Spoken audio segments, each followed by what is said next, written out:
record worse, then start the game, and I cannot click out of the game. If I click out of the game, it will not work. Just woke up from a nap, could probably go straight back to sleep. That's how I felt yesterday. I'll probably go straight back to sleep, absolutely.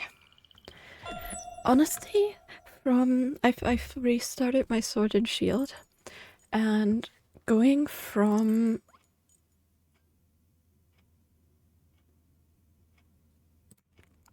having played Legends EA to going back to Sword and Shield, yes, the story is more lackluster.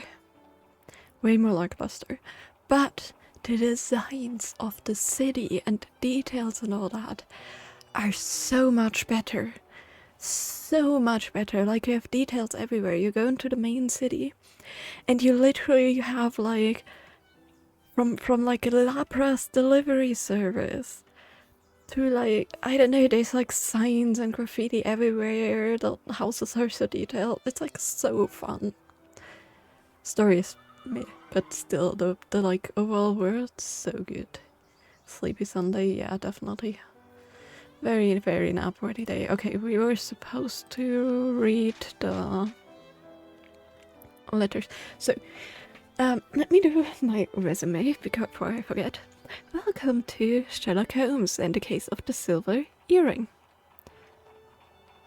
I tend to not give the nicknames.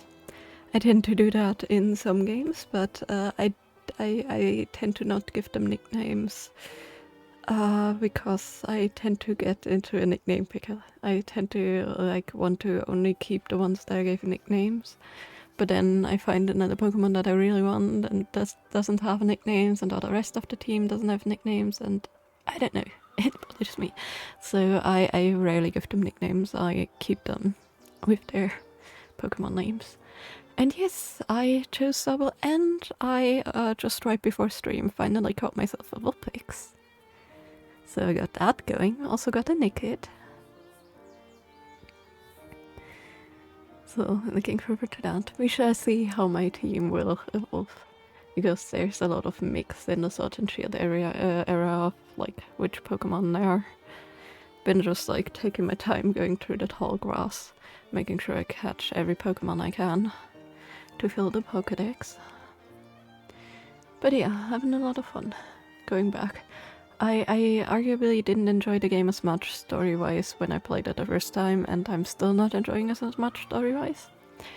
But I'm much more enjoying the world now than I could back then, because back then I was quite busy with university and stuff, and like I couldn't appreciate it as much. But it's so good when it comes to like the overall world design, just not the story. But I know the DLC is supposed to be better, I just haven't picked that up. Either way, Sherlock Holmes and the Silver Earring. So, Sherlock Holmes and Dr. Watson got a letter with an invitation to a, I guess it wasn't really a ball, it was more so like a dinner with an announcement, because they were hired to investigate a suspicious singer who, everywhere she goes, something tends to happen, something weird, and they are very suspicious of her. So some people in the higher politics wanted to investigate her to make sure that, you know, she's not like posing any threat, and she was supposed to be there at that announcement ceremony dinner party that everyone held. So yeah, they went there, and right as the host wanted to make his announcement, he died. The host being a man that runs an empire of concrete and construction firms, and he's like being known for like building like huge bridges and like military buildings and stuff. And he was dead all of a sudden. The suspicion fell onto his daughter because the direction that the shot was fired was where she was standing, but we found out that there was a hidden person that shot around the corner, and they were hidden there, and they shot around the corner right next to the daughter and shot the guy. We found out that his aide apparently is betraying him. He's like, I think, embezzling funds and things like that. So he's a possible suspect. And we also have the nephew, who is kind of the black sheep. And he warned him about the business partner. And he suspiciously appears here and there. And we haven't really met him, but some places or a lot of places we go, he has been there already. So he must be either doing his own investigations or having his own suspicions. We don't quite know yet. We shall find that out hopefully soon. And then we found a corpse in a theater that they took over recently, the company took over recently and turned into a storage house, and the only one that has the key to it is the business partner of the dead guy, which is also very suspicious. Then there's another guy that apparently died earlier that year from like sickness, and he apparently had some gripe with the business. He had some issues with them, and they got threatened by somebody for money because of that. Not from the dead guy, but from somebody that knew him. Something happened there. We're not quite sure what yet. We found some cryptic letters last time, but yeah. So, the dead guy, when we found him, some Chinese, probably, since it's not in Chinese, people chased us and tried to, end our lives. But we managed to run. And then the next day we met up with Lestrade, the inspector that's working on the case. And he gave us some documents that we are now reading. But yeah, that's the resume of the game so far. So, swindle. Oh gosh, these fonts are so hard to read. Our auditors, they specialize in financial malfeasances? Malfeasances, right? I've noted certain irregularities in the books kept from Bromsby Enterprise. In specific, recurrent and increasing diversions of monies have occurred. These misappropriations are trifling amount compared to the scale of the holdings, but nevertheless they are still questionable acts. We suspect that the funds were appropriated by H. Grimble to benefit a small company in India, of which he's an owner or shareholder. He may have been preparing for a comfortable and happy retirement there. We sent 2 of our best men to audit the books to discover if there were any additional irregularities. Oh gosh. Until now there were no results, but should our initial findings be confirmed, Mr. Grimble can say farewell to his position at Bromsby Enterprises and to any related claims to the succession. When I first interviewed Mr. Grimble, we had not yet established these facts, so we did not question him on these points. We did take note that on the night that Mr. H. Fowler was murdered, Mr. Grimble claimed he spent the entire evening at his residence. Since Mr. Grimble is not married and is only residence of his mansion, we have found no one to confirm his statement. Mr. Grimble was familiar with Mr. Fowler and his house, as he visited there several times with Sir Bromsby. The documents discovered that Mr. Fowler proved that he had been informed by Sir Bromsby of Grimble's financial misappropriations. Here's another item of singular curiosity. Mr. Grimble and Mr. Fowler were quite similar in appearance.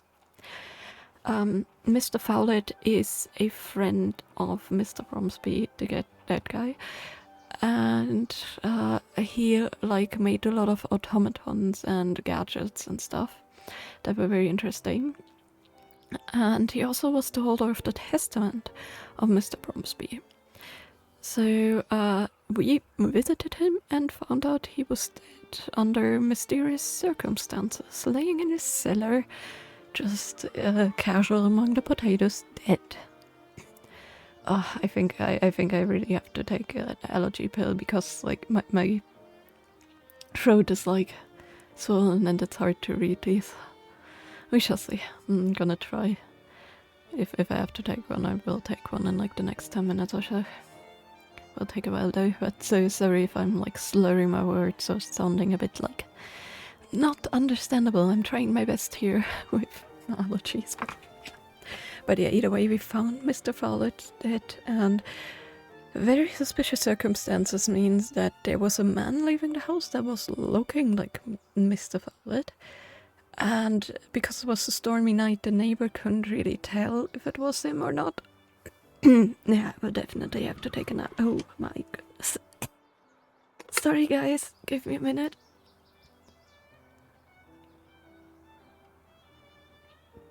This will take a little while to get better. I'm always like quartering my allergy pills so I don't do too badly for my blood pressure.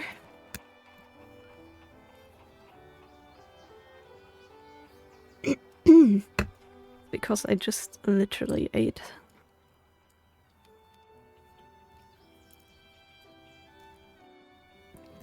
Didn't think it would make it so bad.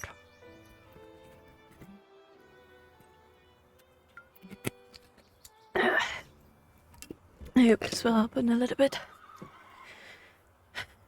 But yeah, next letter. Report by Inspector Lestrade, 17th of October 1897. The aggressor, Asian by birth, was identified as a certain Wong Ji. He is well known in certain not undesirable, oh my goodness. Undesirable districts and along the docks of the Thames. Wong Ji was regularly involved in brawls, primarily scuffles with Ponces. He was sentenced to on 3 occasions for small crimes. According to the authorities from the police station near the docks, he was a debt collector for a local criminal band, but for some time he'd also been officially employed as the fire thrower in a cabaret act that had been booked at the old Fairfax Theatre, where it was still opened. We haven't gained the upper hand yet. So that guy Wong Ji was one of the attackers that tried to end their lives. Report by Inspector Lestrade, 17 October 1897. With the assistance of official contracts, I managed to gather some elements from the file of Lieutenant Harrington, which would be contesting the testimony of the latter. Indeed, true, he brilliantly performed at the officers' school and received the top honors in every discipline. He was also punished from time to time for a lack of proper respect towards the rules and authority. Thus he found himself assigned to a battalion in India. Was stationed there, despite his brave acts, he incurred the wrath of the military hierarchy because of his behavior as daredevil. His file indicates that he rashly decided to resign his commission in the active military to join the reserve forces. Then he left India to go to South Africa. No doubt the court will be hard pressed to believe the testimony of a man whose passion gains the upper hand over his reasons. Lieutenant Harrington is infatuated with the daughter of the dead Mr. Bromsby, and because how you approached her, he is very suspicious, and he also vouches that it wasn't Lady Lavinia that shot her father. So they have to figure out if, like, his testimony can be taken as valued, or if it's actually, you know, something this mystery darkens. that cannot be believed. This investigation provides us with a new corpse every day. Come, Watson, you can read that later. A new corpse every day. Okay, we have a new corpse. The Hunter's also. Looks like we are in the midst of the Bromsby workers' demonstration. Okay. Hunter's also. Here we are, Watson, 29 Strokes Alley. Anywhere we can go besides that? No, I guess not. It took like 15 minutes to like half an hour until Hello, Appleby. my voice You're should get always better. nearby when there's a whiff of gunpowder in the air, aren't you? Of course, Mr. Holmes. But what are you doing here? Aren't you working with Inspector Lestrade on the Bromsby investigation? Yes, we are Appleby, working on the I have Bromsby. every reason to believe that the murder of Hunter directly relates to that very case. May I ask you to tell me what you know, and then give me leave to examine the scene? Of course, Mr. Holmes. Okay, so apparently this may be connected to what happened before. Let's see. What are the facts? Last night, between 9 and 9:15, a fellow came for me. I was at the pub, which lies a bit further down the lane. He told me that there was the sound of a shot from this bungalow. When we got here, the door was locked. After the landlady got a key, I opened the door. There I saw the dead man lying on the floor. And here we are. What did you do next? Well, Inspector Gregson is in charge of the case. He's due to arrive today to start the official investigation. At least they've removed the body. Simon Hunter. Have any further details about his death? He was killed by a bullet right through his heart. There was just one shot. At first glance, it appears to have been a small caliber weapon. His landlady told me that he was a common fellow with nothing to remark about, no friends to speak of, not even a lady friend. So the door was He has been staying here for 2 so- years. The landlady told me he spent most of his time with this flower garden. Indeed, I can't believe that somebody could murder a man because of his hydrangeas. Yeah, the question is, how did the culprit get out if the door was locked, or did he have a key? Who has been inside? Only myself and my assistant to help with the removal of the body. The landlady made her identification of the man after he was removed and then left for her sisters. Have you found anything in the room that points to the murderer? For the moment, no. When I entered the first time, the window facing the street was open. I closed it and secured the shutters as well. It is possible to expect anything with those demonstrators in the streets. Okay, so Does this that's advance the probably investigation how of the the Bromsby case? If you culprit could got out wait through for the me window here, facing Watson, the street. Could you open the room for me now, Appleby? Okay, so we have something obvious here. Man, this is annoying. It's a trace of human blood.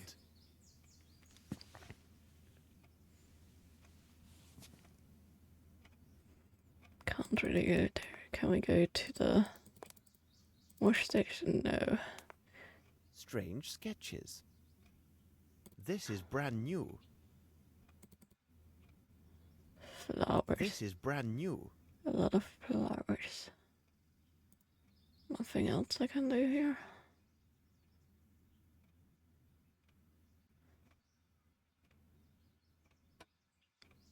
This is brand No. new.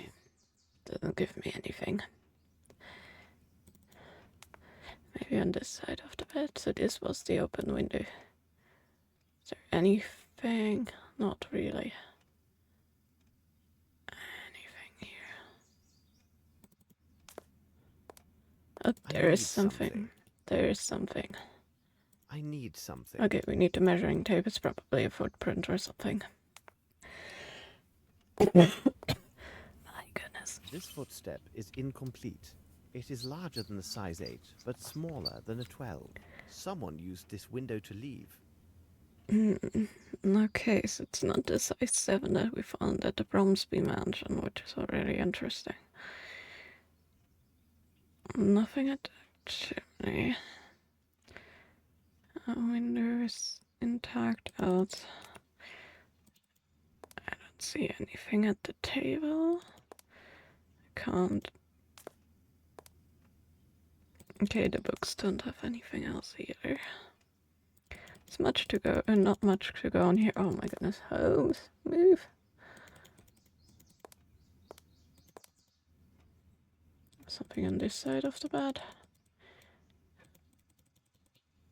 Nothing I can go on.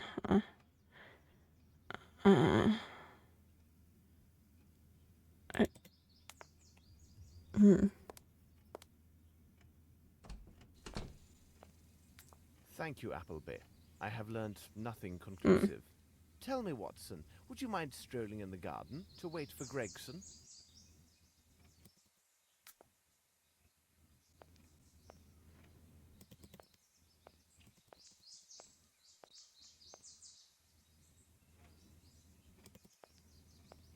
What in the name of reason are you looking for, Holmes? What a curious small flower. Several bills for the sum of £21.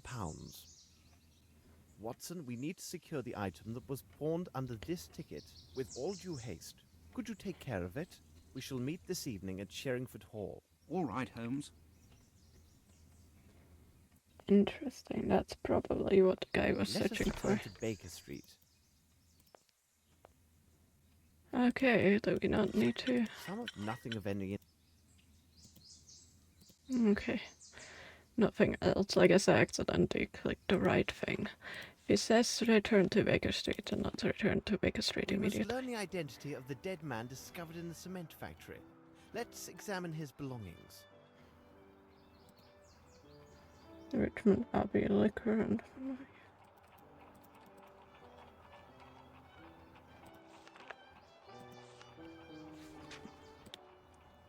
Golden exotic jewel for 2 days.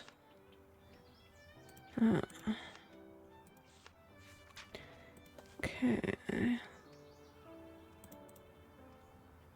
A bottle of liqueur from the Richmond Abbey. I must have a book that speaks about this abbey. Well, let's look inside of the bookshelf. Let's Richmond's read. Abbey. I believe it was built in the 15th century to house an order of Anglican monks. It should surely be there.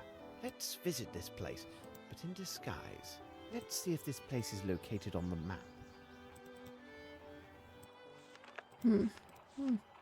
Can we read something? Yes, we can. 19th century building, cloister of an order of Anglican monks, large national forest. Okay, this looks beautiful though. Let's see if we can go there. Yes. Let's visit this place, but in disguise. Okay. I guess we need to put on a disguise then. Can we go into our room? Oh, yes we can. That was quick. Interesting. We didn't even have to click on anything. Whoa, that turned out quickly. Please. Oh my goodness. Remember guys, this is an old game. This rendering is interesting. The building looks really cool. I mean, look at the stonework and all that. Yes, it's very angular and boxy, but like the entire like textures are super beautiful. Yes, my son? I am sorry to disturb you, brother, but, well, you see, I have a matter of great importance which led me here, and I'm certain that you may be of help. Well, I am looking for my brother. Not a brother like yourself, but rather my brother by birth. He might have joined the order, but I think it is unlikely. You see, he has not always chosen the right path in life. I recently learned that he had had some troubles, and I have been frantic to find him. One of his acquaintances told me that my brother had spoken of Richmond's Abbey. My brother's name is James Little. Perhaps you know of him?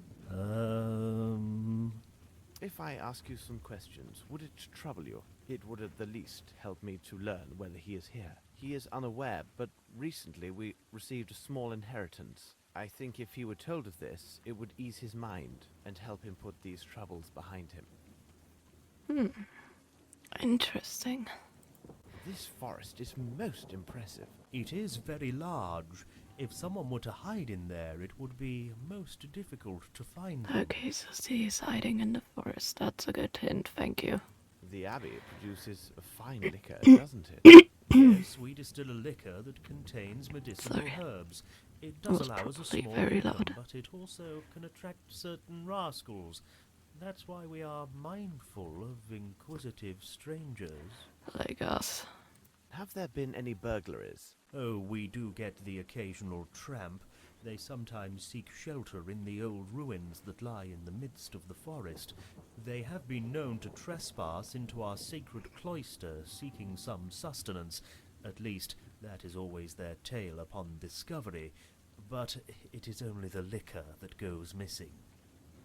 I mean, for them it's probably the right sustenance that they search for, Do you right? know the way to these ruins? Many paths lead there. If you are prepared for a walk, you may take the path that lies 30 meters in that direction. Okay, thank you. That we gotta go. Thank you very much, brother. I would not at all be surprised if my brother is discovered to be the architect of your recent thefts, as he may well be hiding within the forest ruins. Sadly, for some time now, he has suffered from an addiction to strong drink. Please allow me to indemnify these losses on my brother's behalf. I am afraid it will have to come from his share of the inheritance. Goodbye. Good luck, my brother.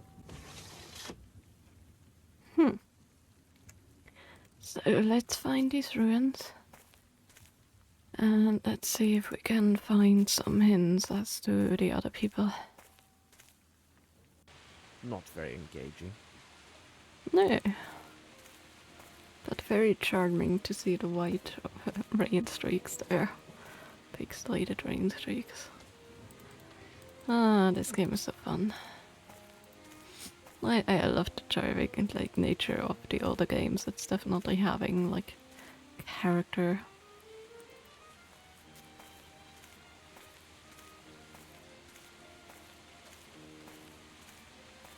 I can go no further. That's not where I wanted anyways, because it wouldn't have made sense if this was the direction, because I would have looked back to where we came from. But I wanted to see if there's something hiding there. There may well be. Yeah, some ponds here. It must be an indication. But why? Good question. Why is there an error there? Sometimes it works, sometimes it doesn't. I don't know. What can it be? Good question. It's a very narrow path. I love how they have the stones lining it there. It's very pretty.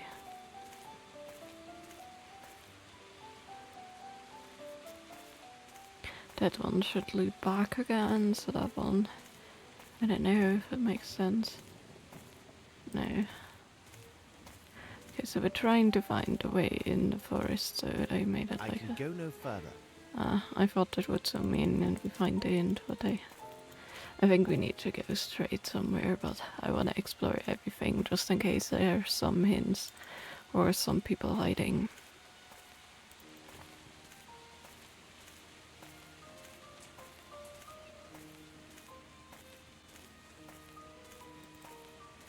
It's a thin path we went along the Is first it time. near there? There's two paths we can go.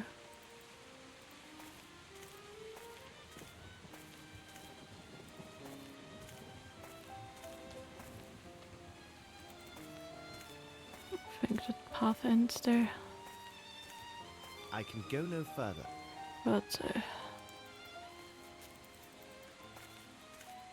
oh, come on, run, please, thank you. Did we come from the upper or the lower path? That's the question. The lower, because that one's smaller.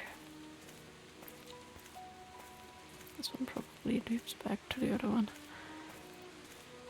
Hey, there's a barrel or something, so that's a good sign.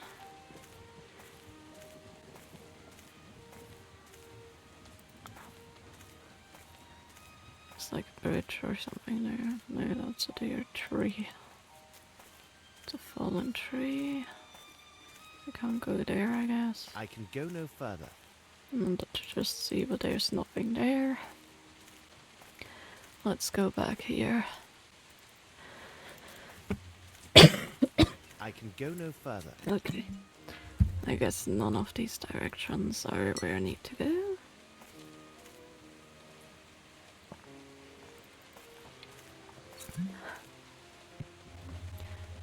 Maybe this path.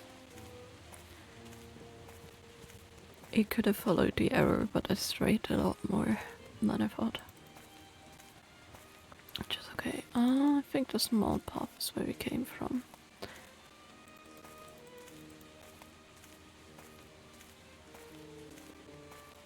I think we were right there. I think that the bottle is an indicator, so I wanna see the big path once more. I can't remember if we went already.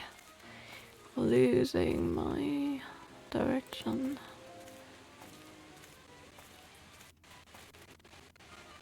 No, we continue to here. About this.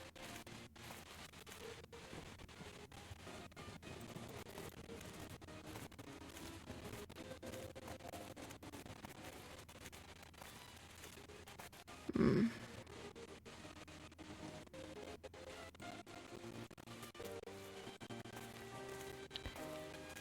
will let back to the other one. Okay, so I guess we need to go back somewhere.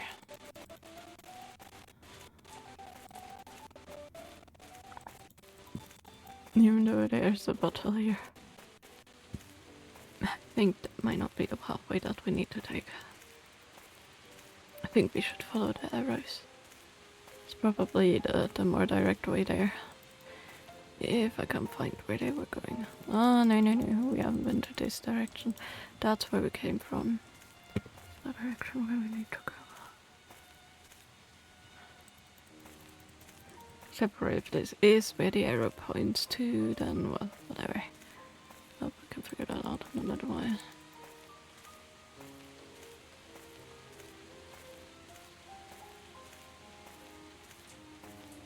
Doesn't look like it was.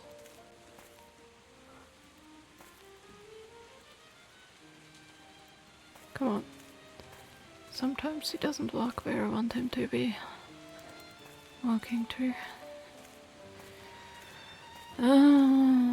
Where did we come from? Where did we go? Oh, okay.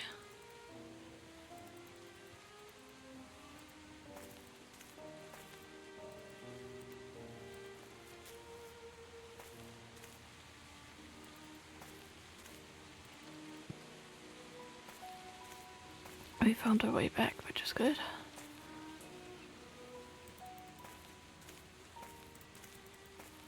I am being watched. Take heed. I can go no further. I can go no further. You're being watched from where? What? Why? Okay, the arrow was definitely an indication to go to the side path.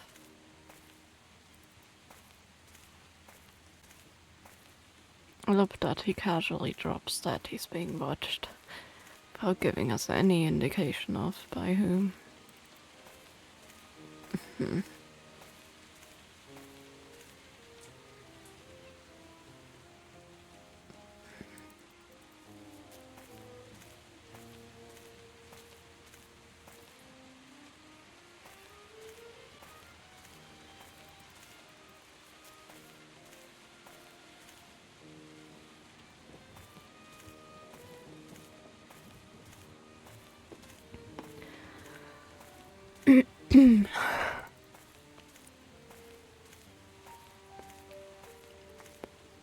Okay. That's the way that leads back there. Was this one blocked or could we move on? I can't remember. I can go no further. This one was blocked. So it's the left one, the top left.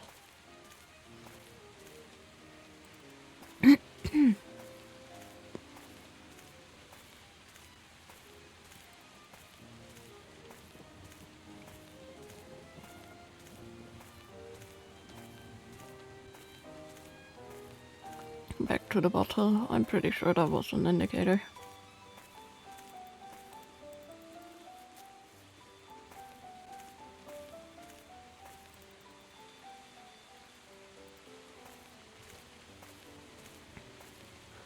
Did we ever go along here? I smell smoke. Okay, I think we found it. Quick, some water to douse this fire, else we lose precious evidence. Are you kidding me, right? So we need to go back and grab the bottle and go to the freaking pond. Right? Is that what you want us to do? Move! Oh my goodness.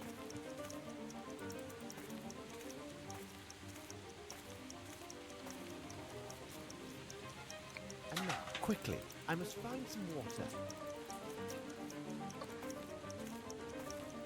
He is way too slow for this.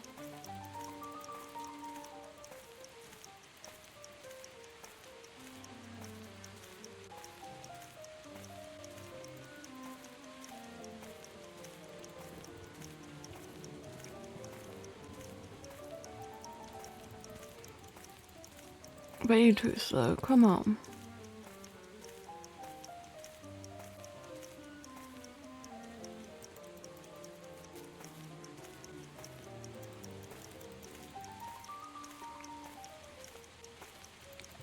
We're not gonna make this. We're so not gonna make this.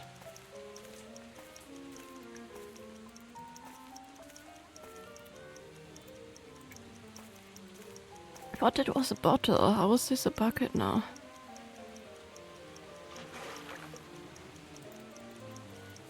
Yeah, we are not gonna make this. Or if we do barely, maybe because these take it longer to pick things up than to actually get there. I wonder if red means we already lose some evidence or if we still... Good. Oh my goodness, move!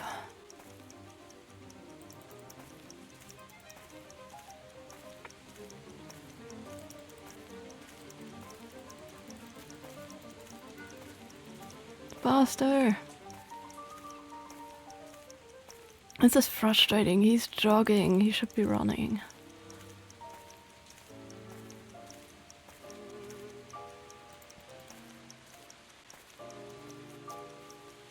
Walk! My goodness. Walk!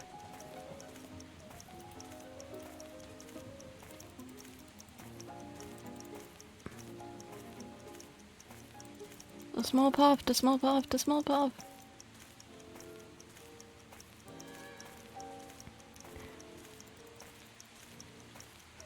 You'd think the rain would help a little bit, but no.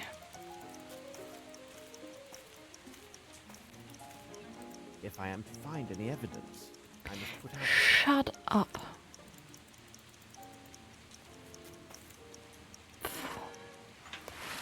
For fuck's sake.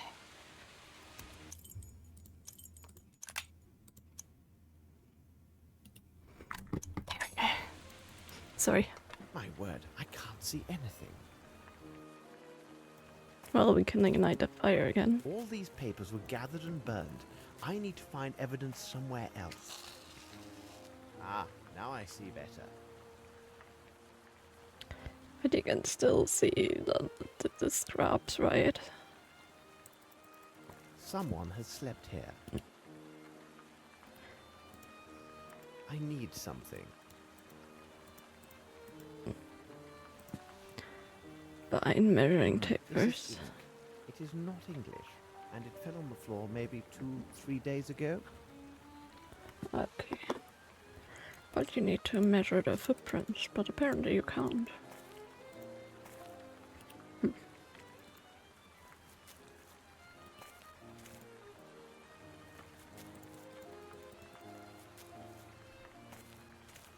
A bottle of liqueur from the Richmond Abbey.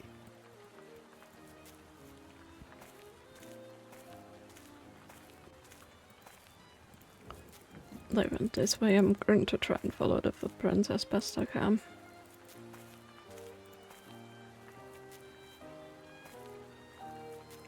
I need something.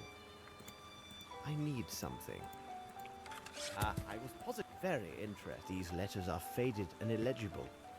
This ink is not made in England. Let's read it. Letter from an alcoholic. I've always tried to avoid boredom in many possible ways. First it was just a few rounds with my fellows, then the alcohol all the time. Alcohol all the time, all the time, all the... Read them hundreds of times, enough. Enough. My story is worth as much as another story. I've got nothing to be ashamed of, nothing. I was ruined and misunderstood. The swine enjoyed success in his life because of my mother's money, but half of his money had by him must be given back to me according to all that's right. Absolutely, Johanna. Half. I wasn't going to let myself so easily when you are far away and when you dream. Owing to him, I will be able to never more to this cursed foul continent. Shades of the devil. I was told about it at school when I was quite small. Shades of the devil. Yes, certainly, they are demons. They whisper sweet words into your ears. They listen... Demons, not demands. Demons. They whisper sweet words into your ears. They listen to you and make promises to you. They say that they'll help you when you're down, but no. They help you to rise only so that they can lead you to hell. They lifted me one under each arm.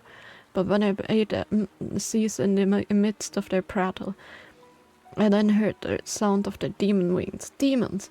I haven't done this on purpose, I swear. I'm sure he knew, but why have money? It's certain, Your Honor, they... Okay. Is there anything else? Oh, they must have knelt here. Someone knelt here often. How curious. Yeah, okay.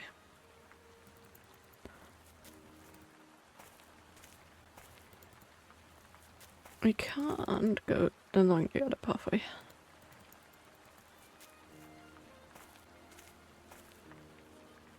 I need something. There, we can measure them now. Okay. Before you couldn't. Size 10. I should leave this forest and join Watson at Sherringford Hall.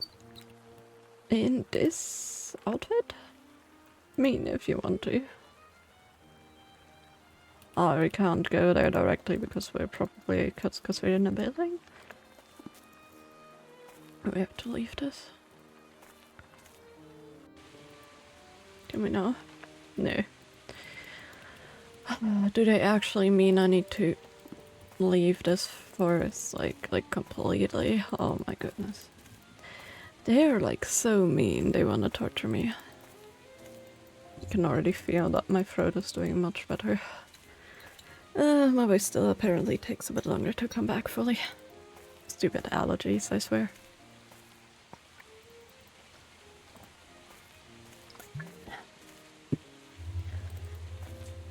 Oops. It has been an hour. It's fine that I drank like most of my bottle of water already. Oopsie.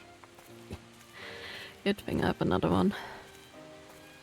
Make sure you guys hydrate as well, by the way. Very important. Very, very important. That you guys don't forget to hydrate.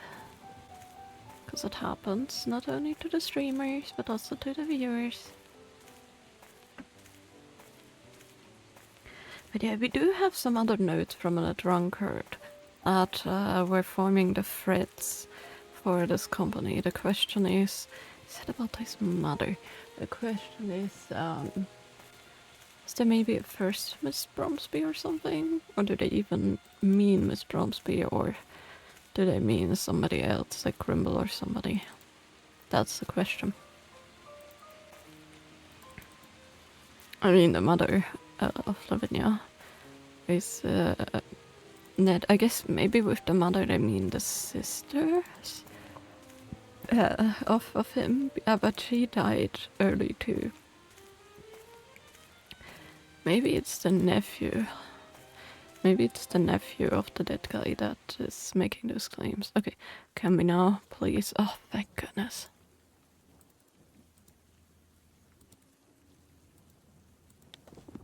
Let us return to Sherringford Hall. Okay, we needed to... There we go, we needed to switch outfits. We could only go to Baker Street at first.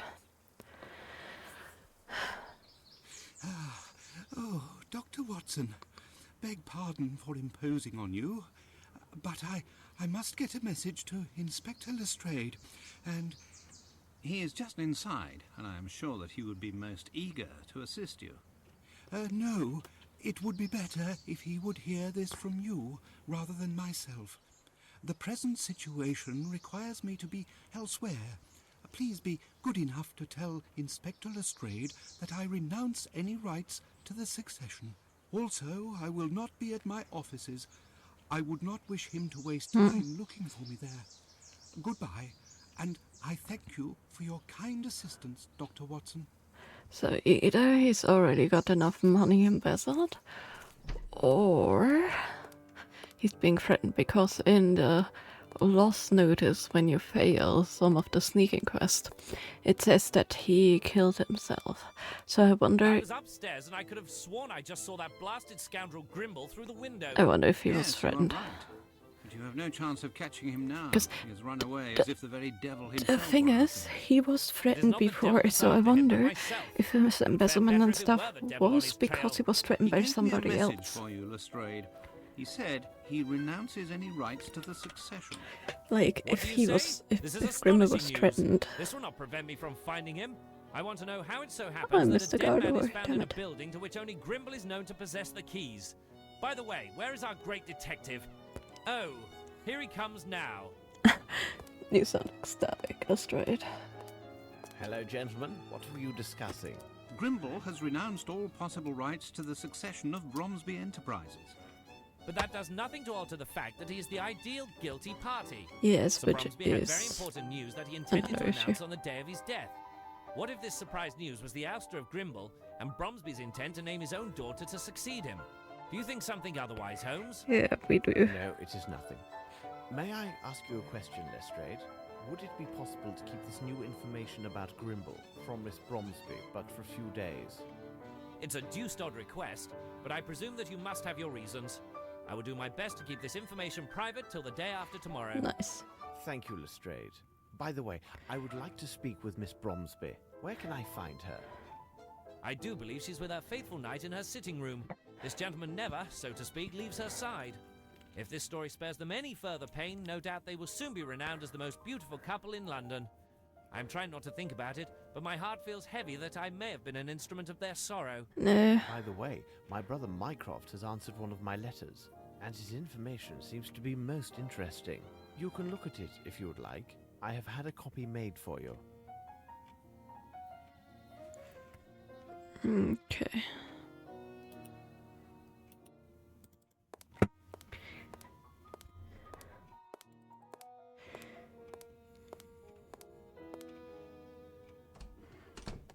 I hear laughter coming from the powder room.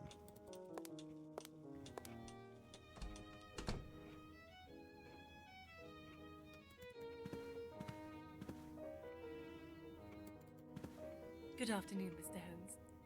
James has just been showing me the photographs from his hunts. Oh, but I wasn't the only hunter. My respects, Miss Bromsby. Hello, Lieutenant. If I could have a look. I must say, this is quite a handsome specimen, but it is surprising how light it appears. That bull weighed near 1,000 stones. No, beg pardon.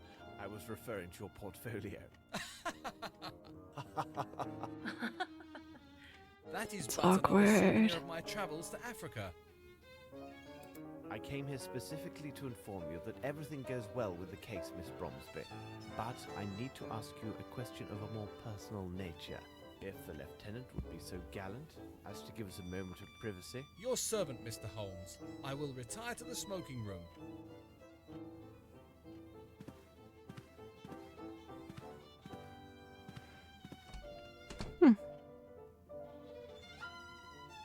Well I then. should reveal one of my hints. Does this photograph belong to you? Yes, it's mine. This is the photo of an actress who was with their touring London company. They gave a performance at the town near my boarding school in Switzerland. This is Miss Davenport. She was kind enough to meet with us in her dressing room after the show. And how would you describe this actress? Oh, she was fascinating. Actress, On not stage singer. and in life as Singer, well. I think she's the. She personally inscribed this likeness for me. You see, they were available for purchase during the intermission. She was so very beautiful. Pray, continue. When I met with her, she showed me this beautiful earring that she wore. It was in the shape of a wave with foam. I thought it was a made entirely of sparkling stones. bird. It's strange, but I have never talked about this with anyone till now. I do hope I see her again someday. Perhaps. Case of the listen to silver me, my earring, dear huh? child. I must ask you to speak to no one about our conversation, not under any circumstances. The discovery of the truth rests on your silence. I've got to go now. I understand. The thing is, we were sent here because we should investigate that lady. So that's very interesting.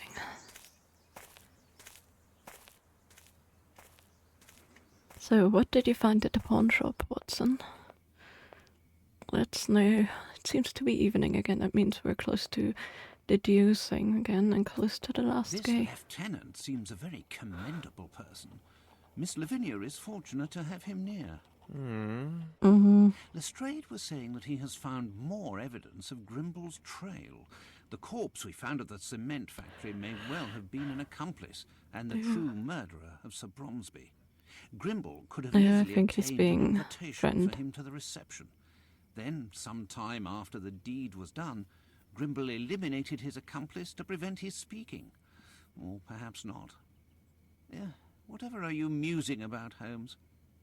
That's Holmes? probably what the is it, people want Watson? to think, Blasted him to Holmes, think. You haven't heard a word that I have said. It is of no consequence. Tell me, have you had the opportunity to redeem the item with the receipt we found at Hunter's? Oh, yes, it was a simple matter. Interesting In order to camera get the angle. best price, Hunter agreed to redeem the item within 2 days' time. Look, these appear to be real diamonds. It's the earring. It's the earring. Yeah, it's a wave. Okay. It looks like a bird head It to seems me, to but me that we have gathered all of the key elements, Watson. However, before we retire, let's summarize our findings. The questions should be answered yes or no, Yes, we and know. justified by Was the the evidence leader, or leader of the testimony thugs who received attacked during Holmes the directly investigation. connected to the case? Yes, because he's connected to the theater.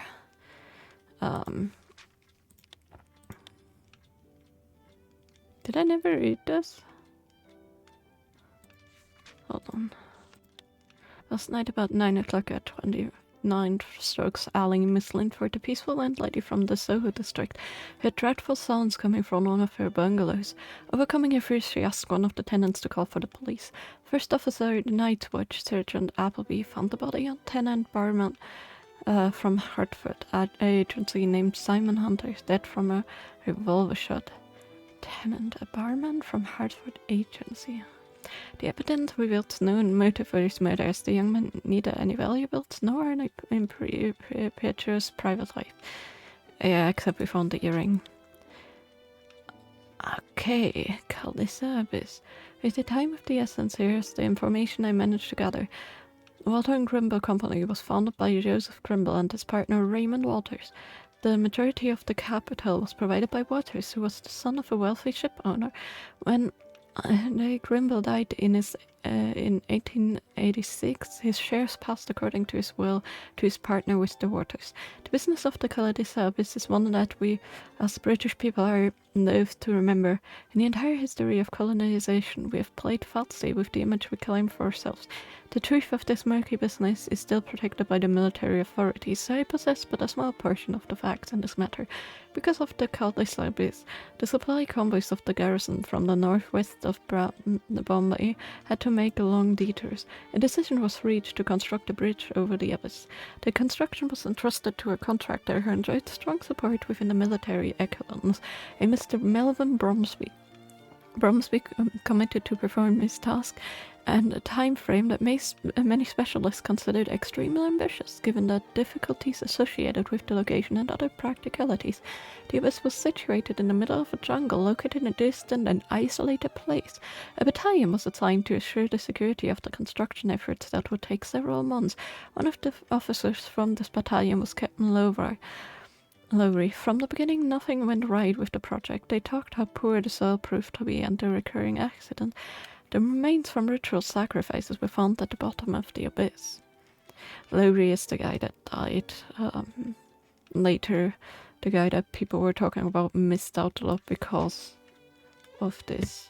Because he was disagreeing with the works done in Calais service, which caused fear in the superstitious Hindu workers. There was also presence of a man-eating tiger nearby and other exhausting exotic mysteries. Thus, in the next few weeks, the construction suffered considerable delays. At the start of the second month, the officers in charge of the battalion asked to be retained in the role of supervision, regardless of the personal hardships with this assignment. The command in Bombay supposed their request that it was a great opportunity to economize on the cost of construction, which were considerable. Then the officers asked for men from the nearby villages and the towns to strengthen the teams on the site. The soldiers following the convoy complained that large barriers barred their view of the site and prevented assessment of this progress. They were also denied passage beyond these enclosures. They further noted that although they brought workers to the site, they had never escorted any from the place and back to their homes.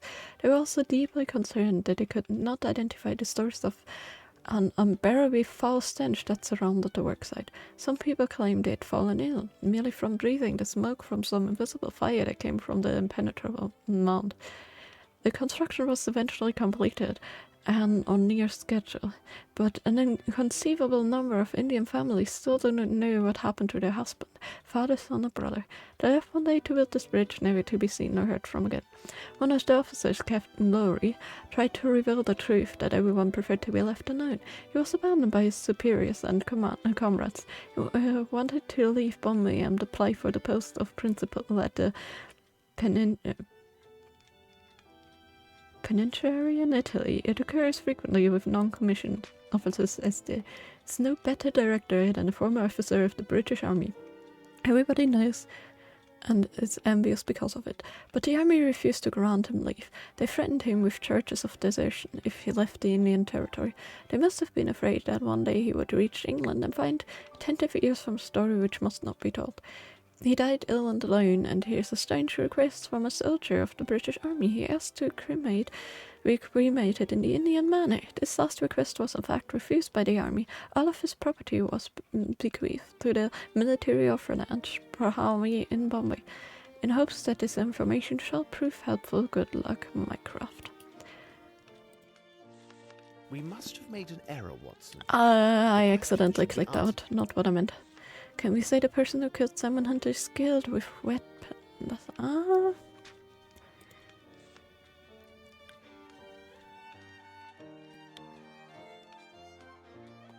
We don't know, right?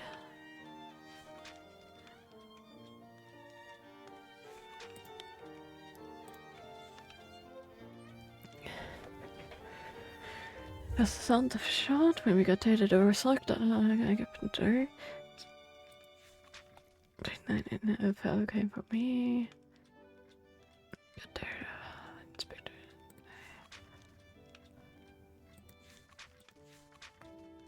Was killed by a bullet right through his heart. There was just one shot. Okay, so I'd say yes. At the ruins near Richmond Abbey, a common haunt for wanderers.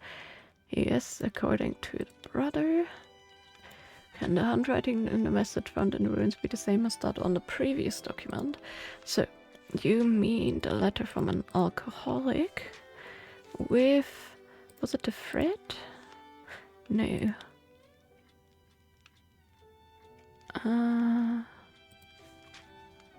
think you mean this one, right?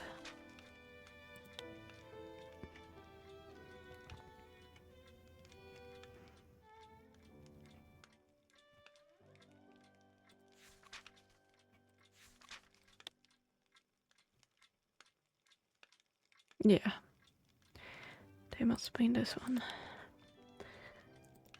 Is it easy for a retired English officer to find work as a prison warden guard?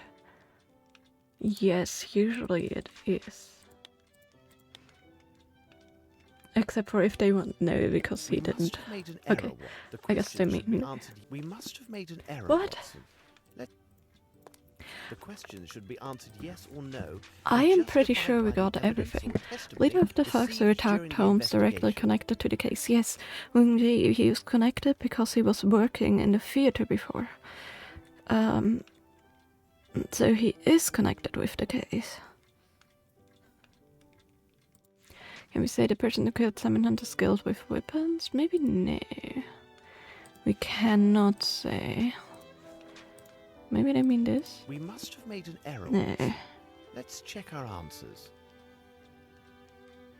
If you guys have any idea, feel free to chime in the chat. Should be answered yes or no, and justified by the evidence or testimony received during the investigation.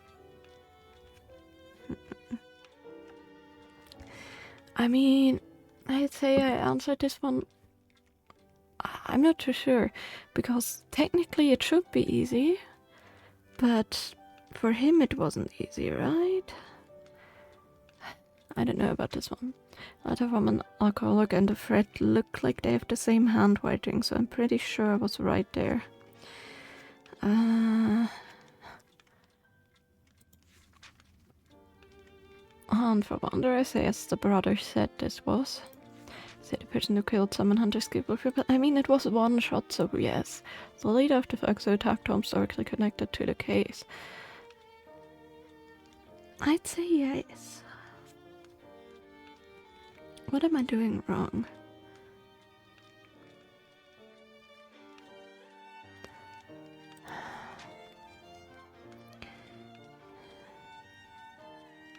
Pretty sure all of these are correct, so it can only be this one, right? I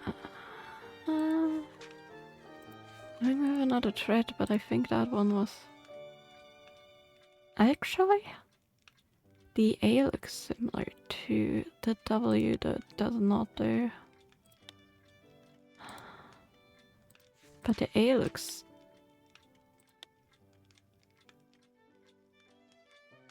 Maybe they mean this one, huh? Oops. But then... It is simplicity itself. Okay, We have they answered meant all the other thread. Okay. 18th of October 1897, and yay, my voice is mostly Hello, back. Watson. Good morning, Ah, that's so Lestrade. good. You are an early riser. Good morning, Lestrade. You look really tired. You must have had a lengthy meeting with the minister. Yes, voice. But hold on. Indeed. How on earth could you know that, Holmes? I can read you like an open book. I mean, yeah, Lestrade is arguably one of the easier people. I jest with you, gentlemen.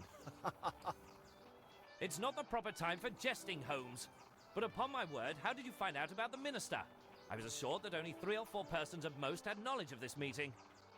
Oh, I would rather withhold my explanation. So you must be aware of the subject of the meeting.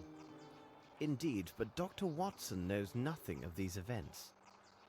Well, our incorruptible yet ever practical minister shared the thoughts of the Chancellor of the Exchequer with me. They've decided that it would be most imprudent, given the crisis we're under, for a young lady barely 18 years of age to take control over one of the country's 3 biggest building enterprises. I begin to understand, but... According to the minister, despite his bad habits due to the lack of consideration for his partner, Grimble is the only individual that the council has faith in to reverse the current state of the Bromsby holdings. It was further explained to me that if there is a choice to make in the direction of my investigation, and lacking any new evidence to the contrary, I must take these concerns into account. This is outrageous. Yeah, but And that's you, politics. Lestrade, what are Let's your be real. personal thoughts on the matter? I really can't say, Holmes. The prospect offered by Grimble seems so attractive. He had credible motive to murder Bromsby and then foul it. In addition, he was the only individual with apparent access to the shed at the cement factory where we discovered the corpse of his presumed accomplice. However, the only gadfly to this theory is his statement to Dr. Watson when he clearly renounced all rights of succession. That is an item of singular curiosity. It is difficult for me to believe that a man who could plan and execute 2 or 3 murders with such cool presence of mind would give up an opportunity of this magnitude so easily. I also have spent sufficient time at Sherringford Hall to have a high opinion of Lieutenant Harrington. I agree with you. This young man, by all accounts, has an unimpeachable character. No, I didn't No know about evidence that. to cast doubt on the truthfulness of his testimony. We reconstructed I the don't crime, quite and trust it was him. evident from where he stood he could easily see Miss Bromsby despite the crowd.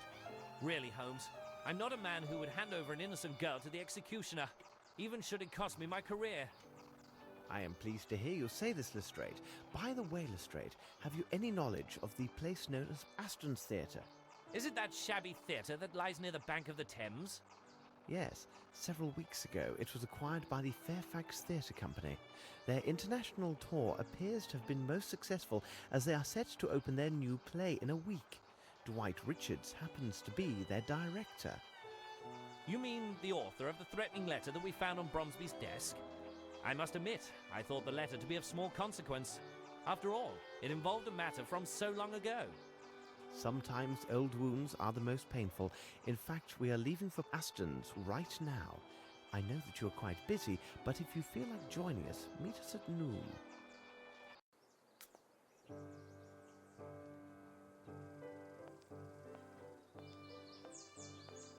This might be interesting.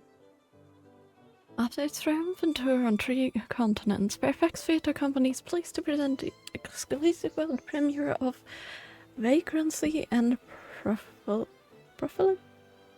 Profilicacy? Let me get my translator out. I guess that's my English word of the day.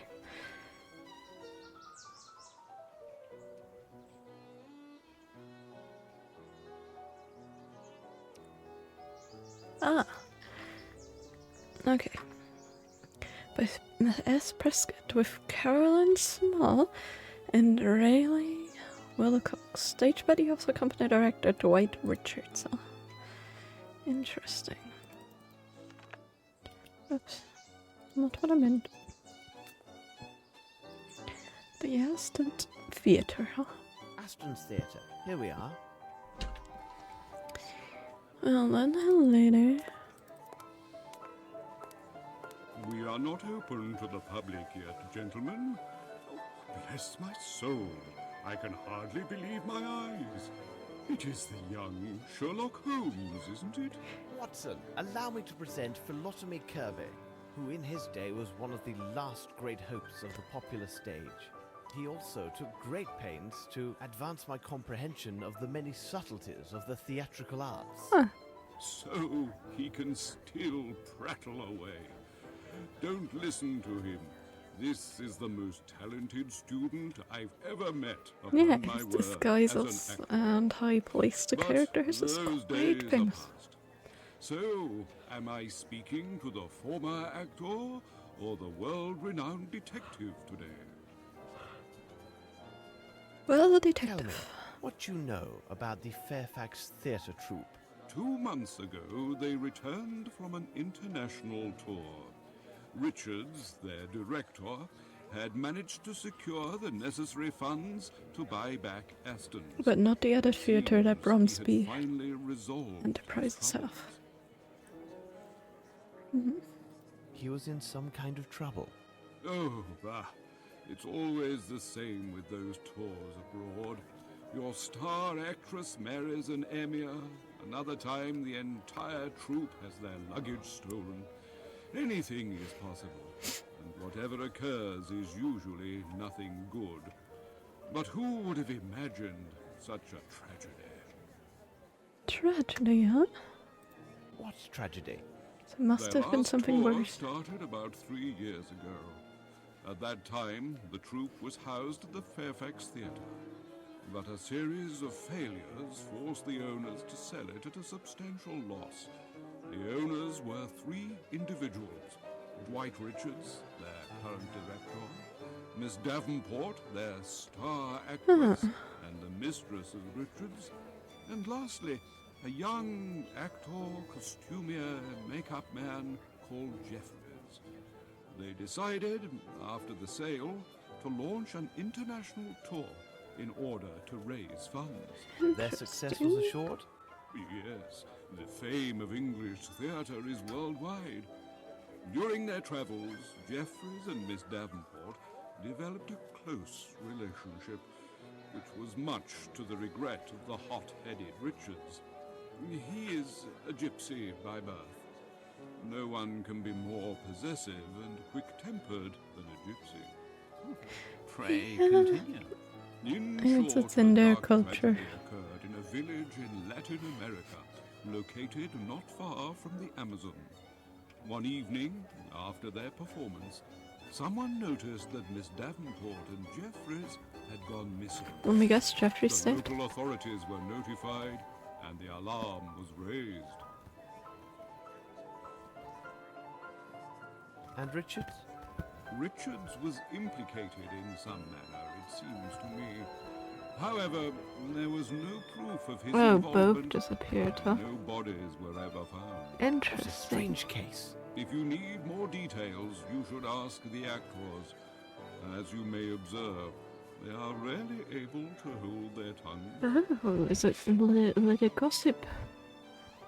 They're little gossips. I will see you Nice. later, Kirby. Yes, it was good seeing you again. Okay. That's good to know. Well, you could have made space for us to go there directly, but no, I guess we need to go on the way around. Let's talk to everybody, I guess. young man. What are you looking at? Oh, I'm sorry. You startled me. I'm looking at her.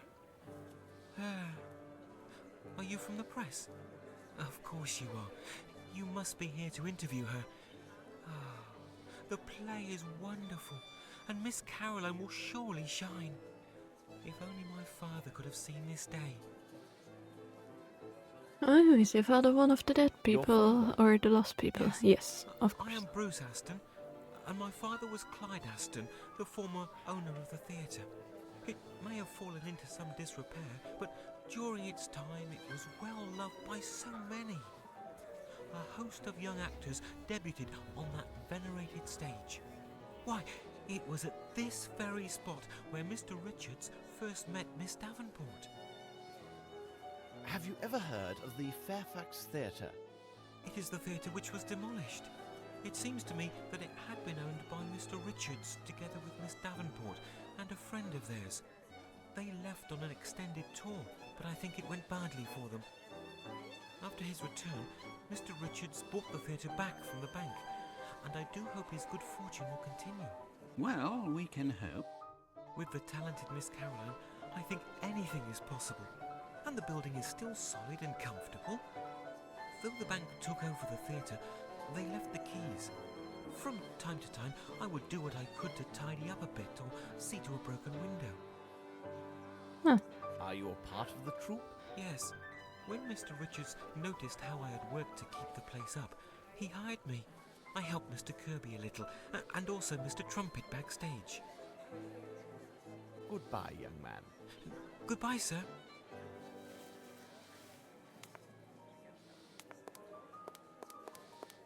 Excuse me. May I ask you some questions? Naturally, I'm listening to you. Nice makeup. You You are rehearsing at the moment, aren't you? Yes, we are in rehearsal for the play we are to perform at the month end. Are you critics or reporters? As you know, we just came back from an extended tour. We were a triumph everywhere we performed. Tell us about this international tour. We performed in France, in Switzerland, and even for an Arab prince. We were met with acclaim at every stop. If tragedy had not occurred, we were to appear next in New York.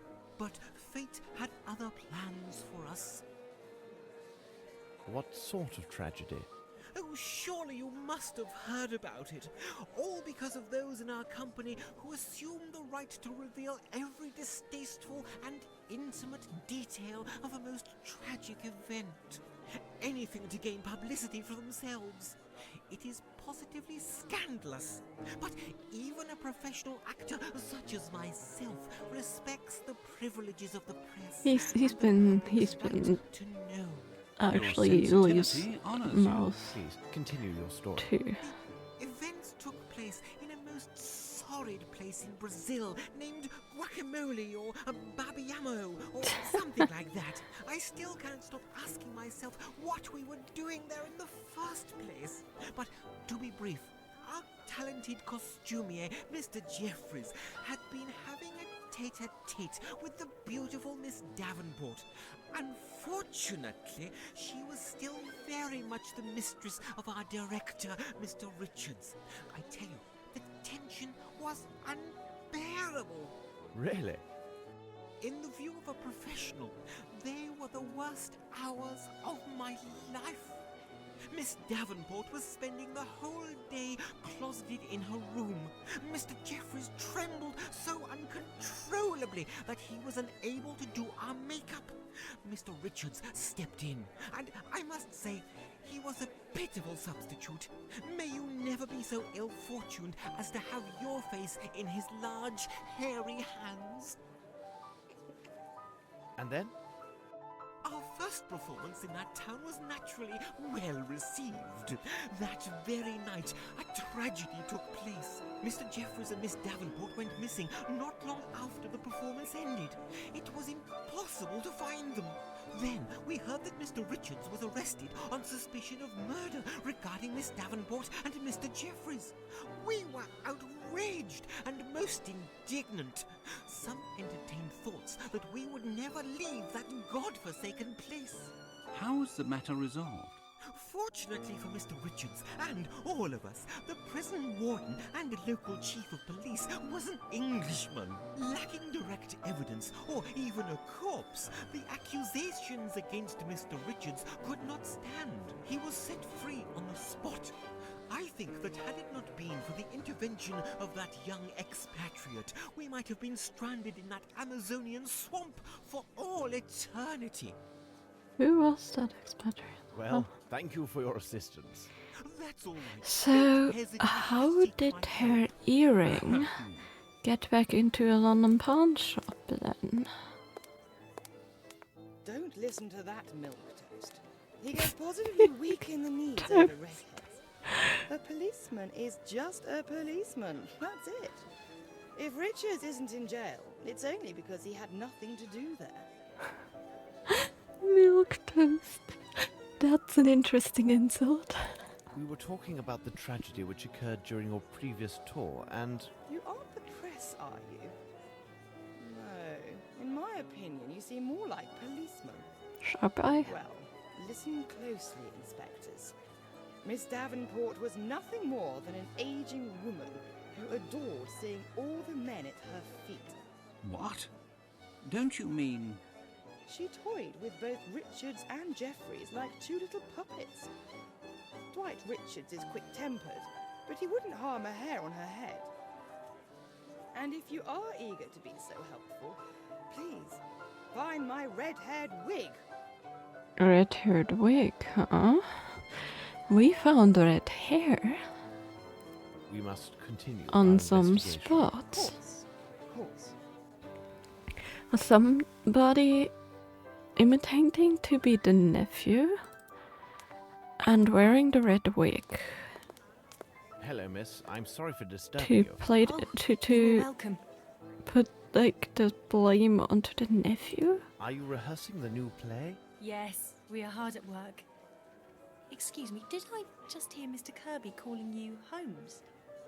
Is it really possible that you were the great detective, Sherlock Holmes, and you were Dr. Watson? I'm investigating the facts of the terrible events Curious, that occurred curious. during the company's last tour. Oh, I see. You were interested in that case. Because like Still a in complete Holmes' mystery, cases, even for those who were there. most like side Tell us remarks about Miss Davenport. that She you was get fabulous, very positively important. mesmerise men.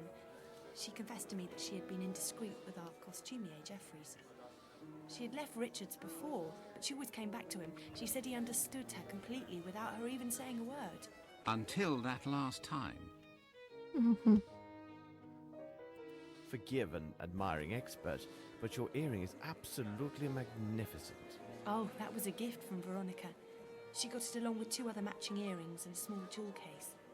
She gave me this one, another to Doris, and kept the most beautiful for herself. Veronica insisted on cleansing it herself weekly with a special cleanser. It was remarkable and kept the earring all sparkling like stars. When I saw her last, Veronica was wearing her earring. She never parted with it. Interesting. Where can we find Doris? She must be in her dressing room. Thank you. Goodbye, miss, and thanks. You're welcome, Mr. Holmes. Single-sided earrings, huh? How did she have the money though? Because the earrings must have been super expensive. Hello?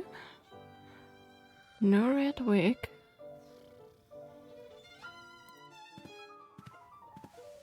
Pardon? Why can people not allow actors their peace and quiet? They walk through here as if it were a common thoroughfare. Nothing strange about that. They still haven't bothered to change the locks. Anyone can enter at will and abuse me. Me, who in the 50s, I was rather good actually. Did you see me? With the best, me. And they just treat me and, oh.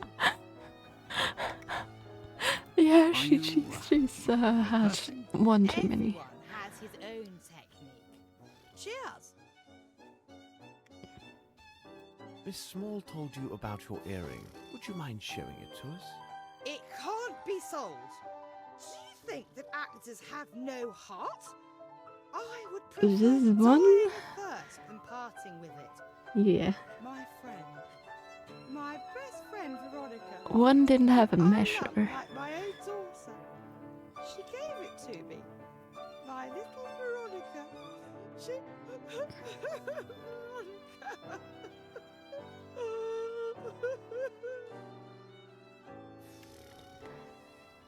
Do you know what has happened to your friend?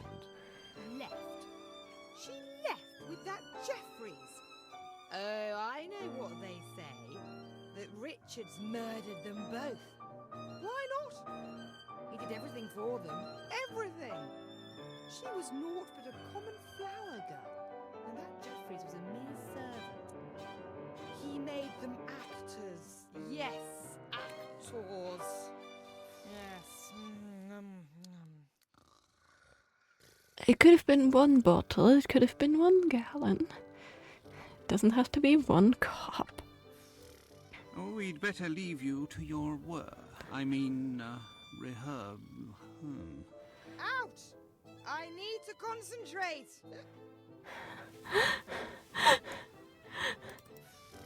I don't think there is anything to concentrate on. Oh. We have a full-on theater to explore, huh? Damn it. It's gonna be a lot. Okay. what chaos! Yeah.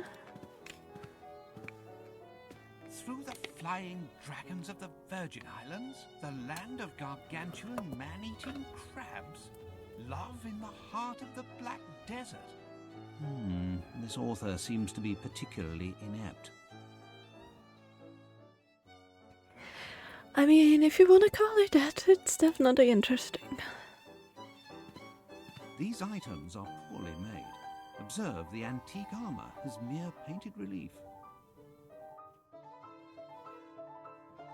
Painted. Huh, that speaks even more for the actors, because we found a painted button that was to mimic an officer's uniform at the place of the first murder. Huh? Uh-huh. Through the flying dragons of the Virgin... Yeah, whatever. It's not what I meant to click. How about this one? Oh, we picked it up. Then it must be important. Is there something else in here? Really?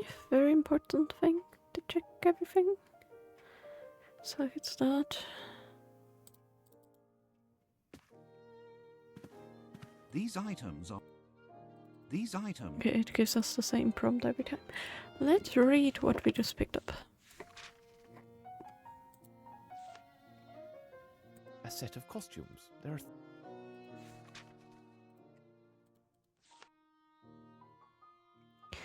Okay, set of costume lists. Interesting. That's gonna be a lot.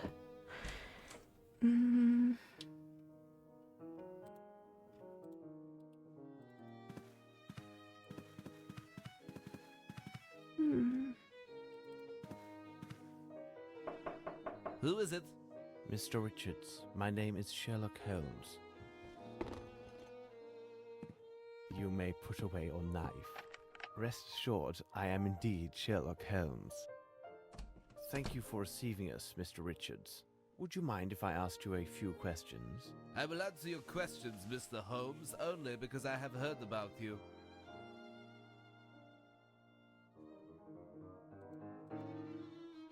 Would you tell me about Sir Bromsby? I will not lie to you, I hated Bromsby. He is the cause of all my troubles, I swear. I have often dreamed of killing Bromsby with my own 2 hands, but I didn't kill him. Do you know an Asian named Wang Jie? What would he be doing there? Well, in the days of the Fairfax Theatre, I once employed a Chinese fellow who went by that name. However, I was forced to dismiss him because he was a great deal of trouble, and I've never seen him since that time. Just a little bit of trouble. You retain several keys from the Fairfax Theatre, don't you? Well, I don't understand the purpose of your questions, but yes, there were indeed Where? 2 keys for the Fairfax Theatre main door. When the bank took possession, we gave only one of them to Bromsby's assistant. When asked, we lied and said there was only one key. But why? Well, we kept the other one out of spite. We had thoughts of returning in the night and wreaking havoc, but we had no opportunity as we left for abroad after the transfer to go on our tour. I suppose the key may have been lost somewhere along our travels. Interesting. About the disappearance of Miss Davenport. I don't know why you want to talk about it. Does some vile curiosity cause you to torment me in this way? Thank you, Mr. Richards. It is nothing, Mr. Holmes. I should reveal one of my hints.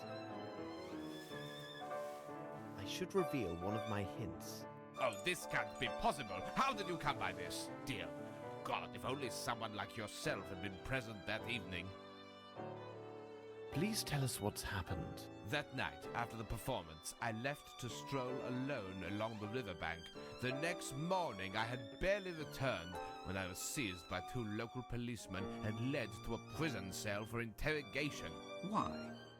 When I got there, an Englishman, the local chief of police, told me that a deserted boat had been discovered along the opposite bank of the river. Inside the boat, I found a star covered with blood. It belonged to Veronica, who had vanished, along with my other partner, Jeffries. And then what happened? No one could prove my innocence, but they also found no proof of my complicity in these events, nor had they found any bodies. Tell us a little more about your partners. I had met Jeffries while on tour. He was just a young tramp drunkard. Whatever my feelings were then, I feel no pity for him now. He betrayed me. But it wasn't the same with Veronica. I fear the pain caused by these events will forever haunt me. Thank you, Mr. Richards. It is nothing, Mr. Holmes. But the question is... This man is a wonderful actor. Mm-hmm. Maybe, Watson. Maybe. So the questions...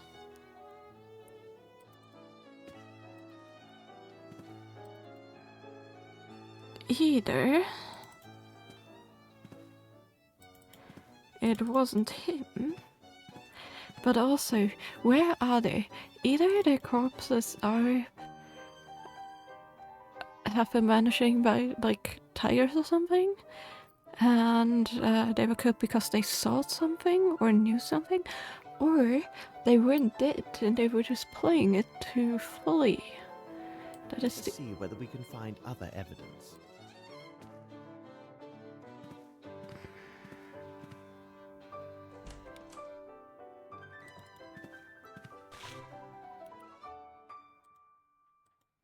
something else, I guess.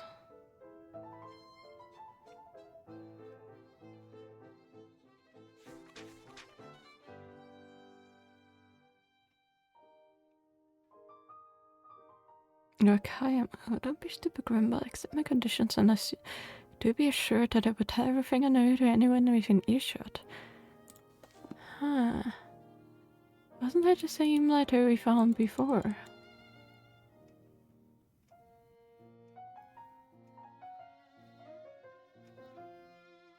It was the same letter we found before.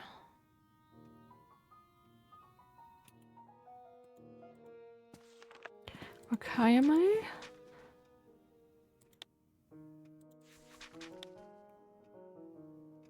No. Okay, it didn't actually click it now. This road's the only sure way to reach Kakaima. The town of Parrots, indeed, a branch of the Amazon where this town is situated, is impassable due to the rapids. Many explorers have capsized there, and were likely eaten by piranhas, as their bodies were never found. Even the native Indians from the nearby jungle refused to try these rapids. Instead, they employed their sturdy boats for sedentary fishing. The ancestral mode of fishing is quite original. They use primitive spears to harpoon big fish while they watch from their darts.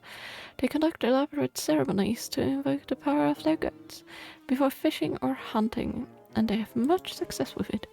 I don't know whether these gods exist, but the savages are incontestable archers. You should look after yourself so as to not offend them if you wish to negotiate with them. Certain tribal members are more sociable than the rest. They are agreeable to offer tobacco, some weapons, or incredible handmade objects in trade. These magnificent crafted items are often adorned with splendid green parrot feathers in honor of the conquistador who named this town. You can also acquire leather goods made from the silky skin of the arboreal monkeys which are hunted in this region. This leather is comparable to the touch of fine silk and is unique in all the world. Unfortunately, as in many other cases, there are those unscrupulous people who manage to give the taste of alcohol to these native populations. This poses a substantial threat to these small tribes in the future. There is also the steady arrival of gold prospectors and adventurers who have chopped down their forest and made the Indians more aggressive. Some of my guides have clearly suggested that this primitive but picturesque culture will one day end in a bloodbath. Didn't we find tobacco? We found tobacco in... That was definitely very foreign in the first place we went to. Let us see whether we can find other evidence.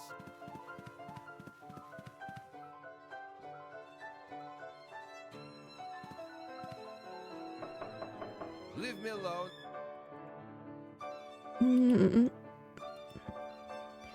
What did I miss?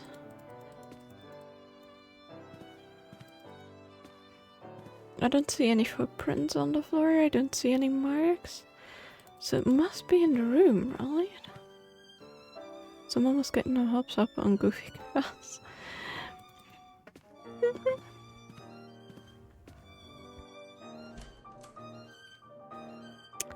must be something else here.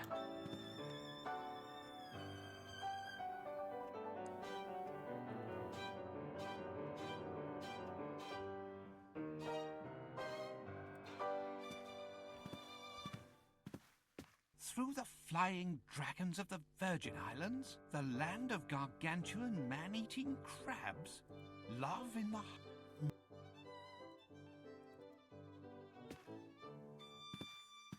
But I count only 29. Yes, the artillery officer uniform is missing. Ah, there we go. That's what I was searching for earlier. That's the one I was talking about.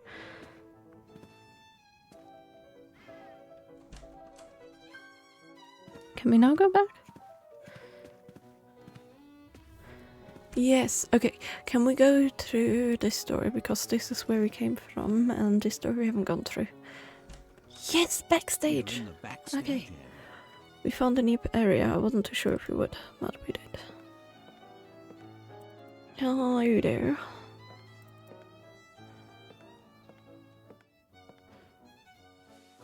May I ask you a few questions? It all depends on what you're asking. Fair. What are you doing? My job, my lord. I'm making this jumble look a bit neater. Fair. Could you tell me what Not that he happened calls in me Brazil? lord. Yes, my lord, I was there when it happened. But Mr. Richards takes it very personally if we chat about those times, and I won't risk my position without some consideration, if you get my meaning. Yeah. Here's 5 guineas. How's that? Oh, my lord, you're too kind. I don't really know much of what happened. You see, I was alone at a tavern that night, and I was, as one could say, very fond of the local alcohol. When I returned to our lodgings, I learned that the actress and the costumier had taken to their heels. And what did you do then? I made my way to the inn with all haste to learn what they'd taken in their sudden departure. You must understand my position. I was solely responsible for the security of the luggage and troop properties. Can you then imagine my surprise when I saw that nothing was missing? Absolutely nothing. They hadn't even taken their personal items. I can understand that of a man like Jeffries, but it was most unusual for a lady such as Miss Veronica. So the idea came to me that perhaps they hadn't truly left, you see. Except for maybe if they wanted to fool somebody, but I learned yeah. that Mr. Richards had been seized by the local authorities. It seemed he was under suspicion for the murder of the missing lovers. This was too incredible. And then there's another odd thing that weighs on my mind. When we finally returned to England, Mr. Richards asked me to do him a small personal service. What was strange was that he insisted I keep the matter confidential and not breathe a word of it to anyone. What kind of service? Well, there's a small room with an iron door located above the backstage. It was used to store the stage lights and fireworks. He asked me to help him move all of Miss Veronica's personal belongings to the room. Every little thing, without exception. Her large trunk, her dresses, all of it. Where is this room? The end of the passage, but there is one difficulty. You see, Mr. Richards has the only key to the room's iron door, because only he has a complete set of keys to this building. Goodbye, my friend. My respects, my lord. So we're gonna go there first. And after we did, we are gonna, I guess, talk to Richards again, right? If we can. Okay, that's a stage. That means this is the door here. Ah, the same clues that we always get. Okay, that means going back to Richard. Ellie, can you? Thank you. He doesn't want to run here. Sometimes he does want to run in buildings, sometimes he doesn't.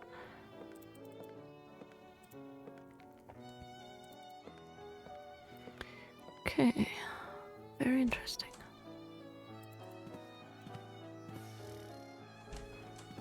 Richards, huh? Leave me alone, I have to work. Leave me alone, I have to work. Leave me alone, I have to work. Can we break it open maybe?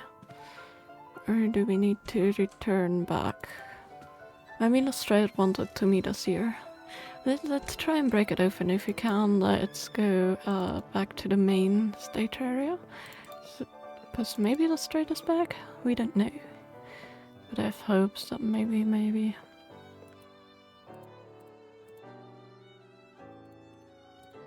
Closed. Okay, so we can't break it open.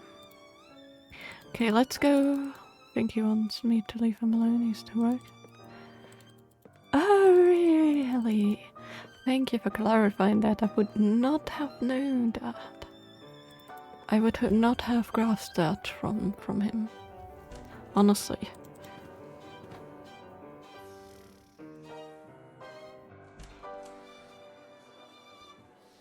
Is this right here? No.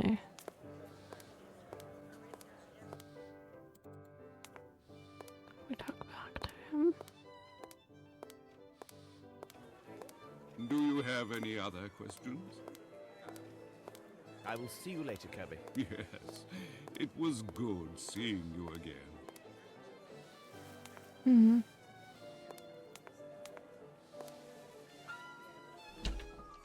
There he is. No.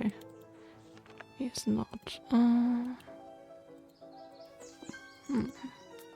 Yeah, definitely not done here. Question, can we go around the building and maybe see what the building's all about? No. There's no way getting into it from the side.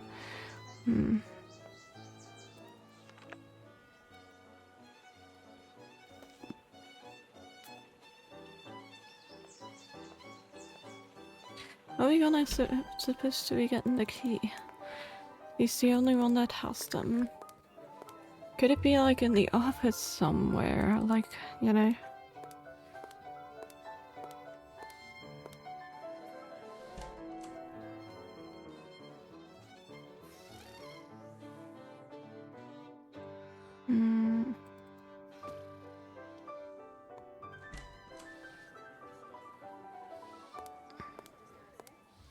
Just looked it up because I wouldn't have gotten that. She's fabulous, isn't she? I mean, maybe to trial and error, set but of keys to the theatre? Oh, yes. Take them. But you will see to their safety. okay, thank you. Goodbye. Yeah, I could have maybe gotten that if I paid more attention, but I guess I didn't. Nah, it's fine, I would have gotten that, but I don't know. Felt like cooking it up. That's the wrong set of doors. Whoops. Meant to go through this one. It's fine, sometimes I'm just lazy. To be fair, I haven't looked up much in this game at all, except for that one stupid riddle that everybody's confused about. I haven't had a riddle in a while, so I guess it's fine. But yeah, I could have probably gotten that, but... Watson, stay there and inform me if Richards arrives. All right, Holmes. Let us see whether we can find other evidence. A gift from the gods.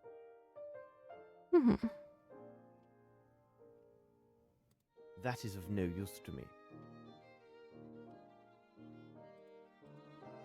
I have no interest in this.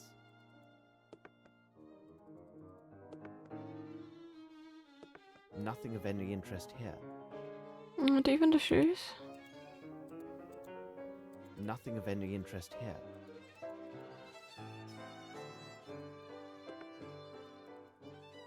I need something.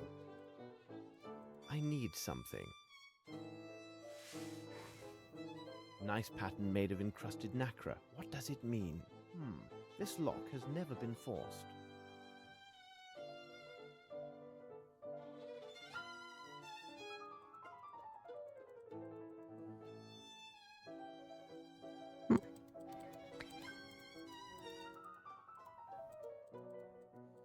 I see. To open the safe, I must have the 2 other earrings.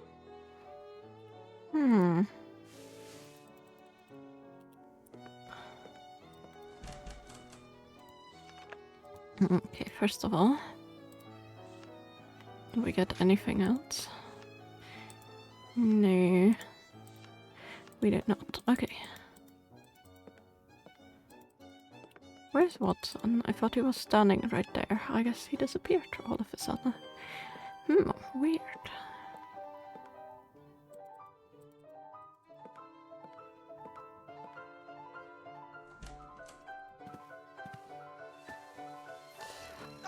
I can...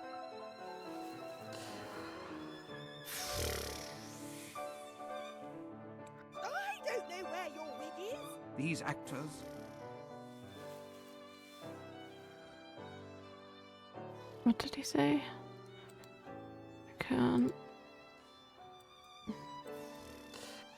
I cannot take her ear.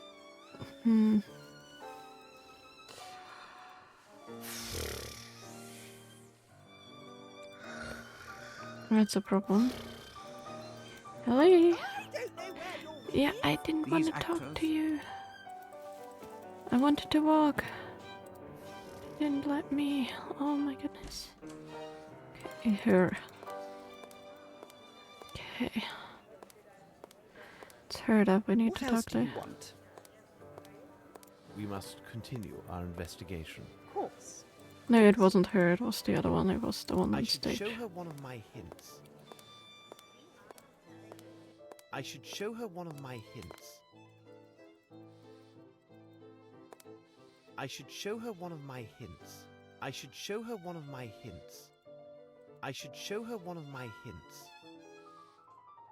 We don't have anything else. What are we supposed to do then? So we can't show her these, right? No.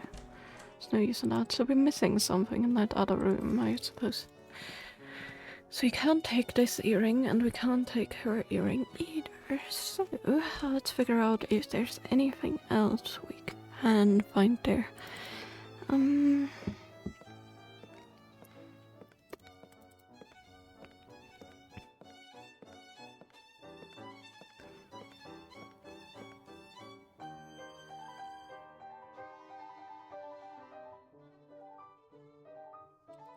Closed.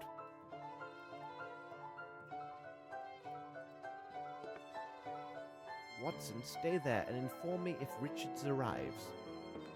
All right, Holmes.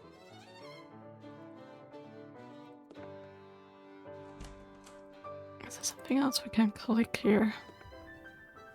We need to show her something, but we lost the silver earring. Oh, we can take it again. Okay. Because we lost the silver earring, and I thought that's probably what we need to show her.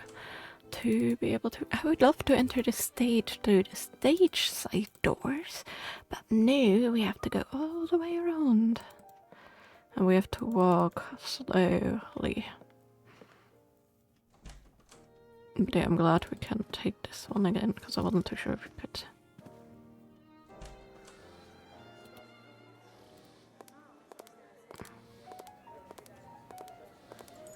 Oh my stars. Would you mind lending me your earring? I shall give it back to you in a few moments. Certainly. Maybe you would like to borrow Doris's earring as well. I don't believe she would give it to you, but to me, certainly. If you wait here, I will get it for you. Oh, thank you. You know, I would love to go to the stage doors, but no, we have to go back. And all the way around.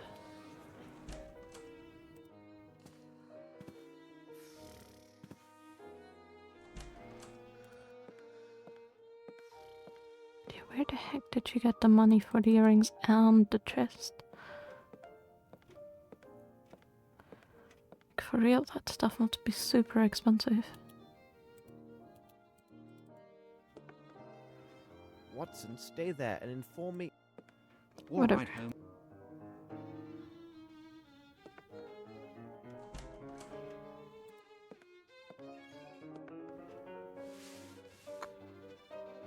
So they thought things were lost because they didn't have the earrings, huh? It is elementary. Richard's descriptions of exotic landscapes, nothing of interest. What was that thing he had? Old Fairfax, huh? Just another guy and his mistress. Well, well, gentlemen, you arrive at precisely the right moment. Is your good mood a sign that you have found something of interest? Absolutely, Holmes. It seems to me I caught the right end this time. What? Really? We learned about it only by chance. It appears that at 1 o'clock this morning, Grimble arranged for his solicitors to send his demands to the court for the appropriation of Bromsby Enterprises. My men will spare nothing in their search for the elusive Grimble. Lestrade, pray continue. Then I followed your advice and we advanced further into our investigation of Mr. Richards. Did you know that his true name is Gaetano Riccardino? As this, Mr. Riccardino, at age 19, he was sentenced to 2 years imprisonment for armed robbery of a fair store.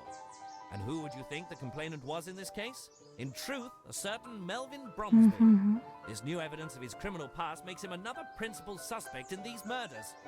Very interesting. Any other findings? It would seem that Grimble and Richards are old associates. They were both intimately involved in the sale and transfer of the Fairfax Theatre. These two make quite a pair, don't you agree? Well, Lestrade, I'll keep my thoughts on these matters secret for the moment. Bah, you're not playing according to Hoyle.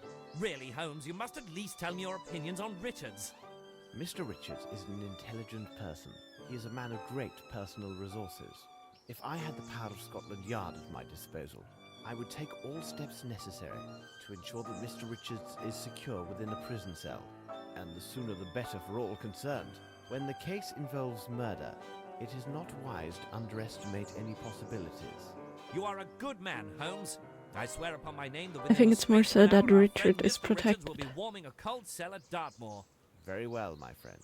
I think it's more so I would like to see you for tomorrow his at safety Sherlock and Hall not to for, discuss you know. in greater detail some of the more puzzling elements of this case. Can I expect you? I would not miss it for the world. This is most fortuitous, as Miss Bromsby also invited me to the hall. I was told they had good news to share, and it seems to me an engagement announcement must be at hand. So, we shall see you tomorrow. Let us return to Baker Street. Well, is Lestrade right? This case does seem resolved. No. There is but one piece missing that I need to complete this puzzle. Oh, it's not very important from the criminal point of view, but from the economic aspects of this case, it is essential. Regarding the question of whether Lestrade is correct, I will give you 2 items that should provide the answer that you seek. The first is a table representing the shoe sizes of the main characters in this case. Examine it carefully, Watson. Hello there, Wiggins. A parcel for you, Mr. Holmes. Thank you. Ah, this would be my craft. Here is the final piece, which completes our puzzle, Watson. Would this be the second element? Nice. What second element? You have just said that in order to determine if Lestrade is correct, I would need to consider 2 items. You told me about the shoe sizes, and I ask if this news article is the second clue. Oh, no account. The second clue is a question. A very simple question. The answer will take the grass under the feet of several English citizens. For if they cannot even guess the answer to this question, they are for the gallows. The question is as follows. Watson, do you think that Horace Fowler slept with a cushion? It seems to me that we have gathered all of the key elements, Watson. Yes, he did. We found the feathers of that cushion in the The card question before. should be answered yes or no, and justified by the evidence or Yes, we know. Raymond Waters. Early in the mornings, the lifeless body of Mr. Raymond Waters, a well-known engineer, was found on the lane to the market district. At an early point in the investigation, it was found that a brawl was the cause of his unfortunate demise. The date of his funeral service had not yet been announced. Are there several sets of keys from the Aston Theatre? Yes.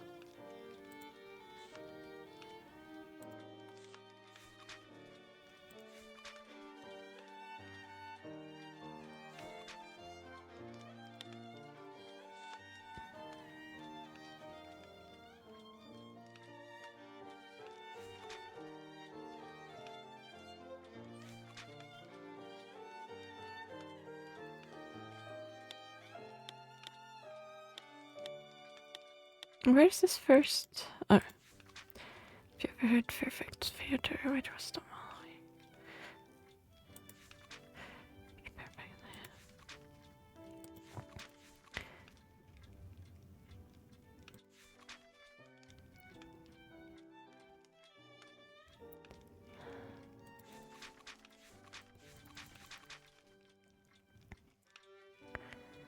Okay, yes.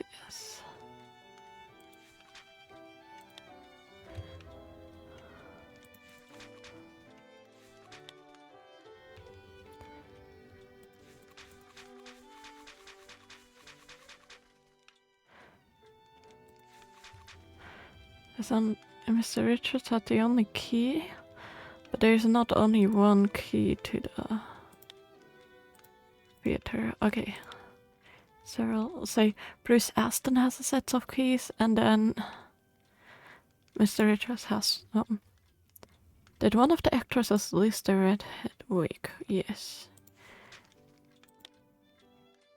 Was Miss Sullivan.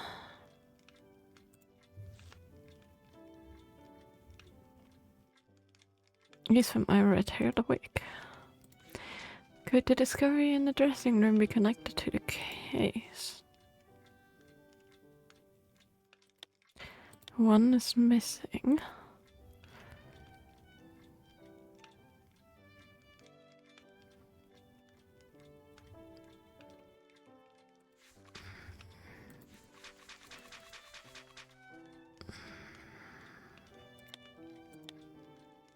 And the button. Could the writing in the message to Veronica Davenport be found elsewhere?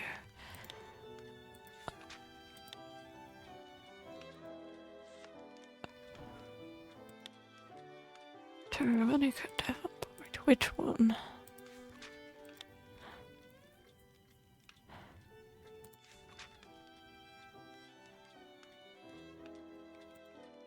Hold on. Could the writing in the message to Veronica Davenport be found elsewhere?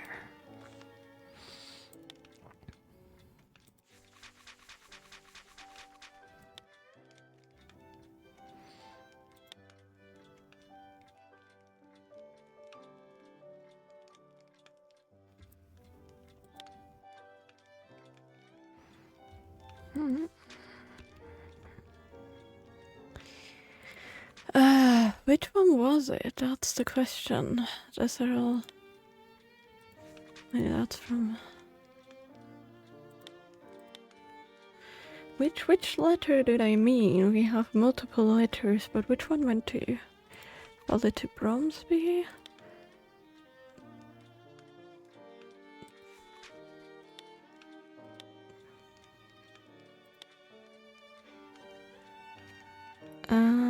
Which...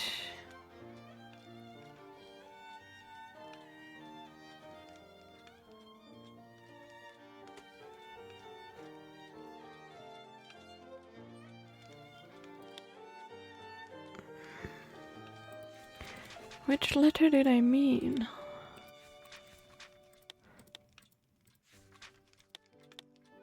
Not this one.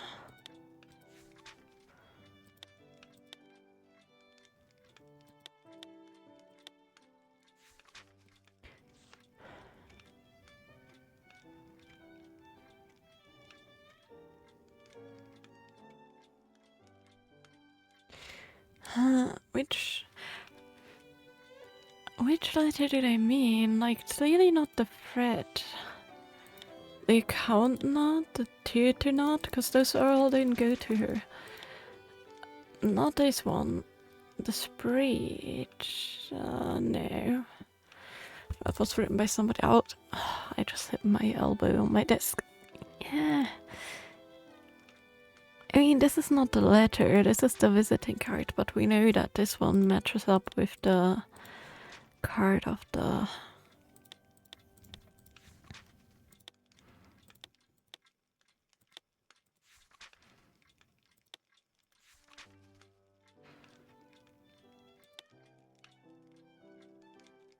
So bad. The audience.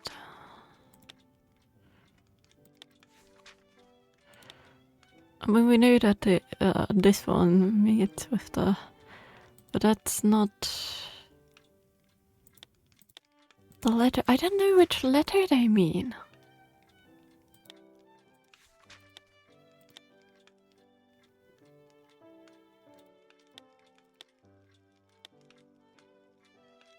Which letter did I mean to her? Do you have something that I... Oh my goodness, do you have some things that I did not read? Oops. Okay, hold on. All the men have shoes size approximately 7 except the following. Sir Bromstead Johansson 10. Angela Lambs, Lieutenant Harrington 9. Connor Patterson, Horace Fowlett 6. Miss Bromsby, Miss Lambert 4. Searching between these two. So it was either Harrington or Bromsby.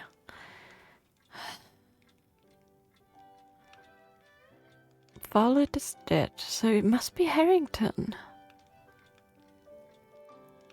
Or the nephew, but I think the nephew... I don't know. I think it may have been Harrington that is threatening Grimble. I can't believe that you would take it all back. Everything cannot be finished between us. Let's meet tonight, I beg you. This one, huh? It has a very clean...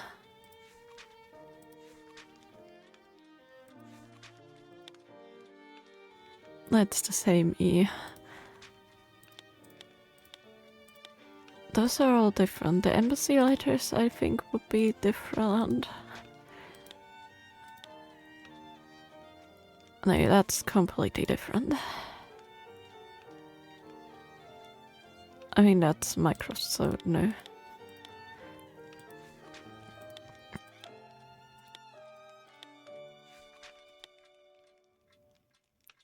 It must be the cards, right? Those are the only ones that are close to that letter.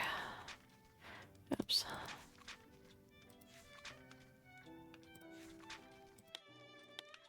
Antique steel and French visit card, which are the same that we know of. And there's only 4 questions. We must have made an error, Watson. Let's check our answers. The questions should be answered yes or no, and just could the writing in the message be found elsewhere? Yeah, I thought it was on the visit cards, right? Because the E, L, and I are the same. Dressing customs 30, at least that means one is missing a uniform. Near the dustbin, someone has lost an... Oh, I forgot to click yes. It is simplicity itself. I forgot to click yes, so I was right, but I forgot to click it. The following questions are optional and you don't have to answer them correctly to reach the last step of the game. Who killed Sir Bromsby? Probably Lieutenant Harrington. Killed Horace Follett.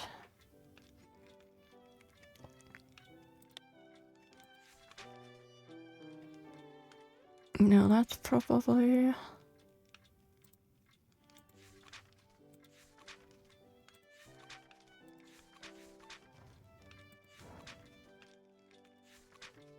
Johansson. I forgot who Johansson is.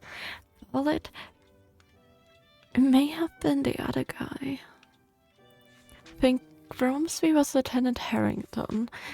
Pollitt was the... either the brother, either the nephew or the French guy.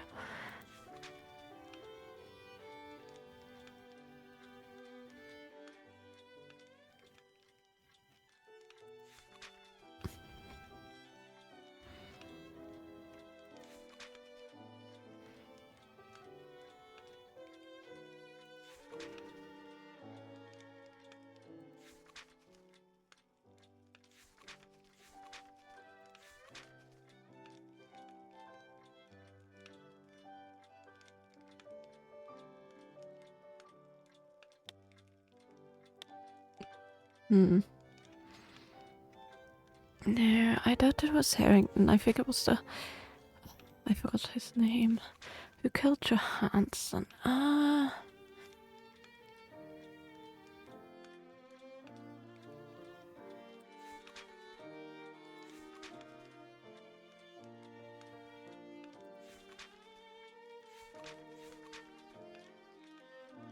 Yeah, I have no clue. I have no clue. Let's proceed to define the movie. Guess we're gonna finish the game today. I don't know how much overtime we're gonna do, but hopefully not too long, but we shall see. Also, it says find a movie, so that's good. Mr. Holmes, Dr. Watson, I feel relieved that everything is settled.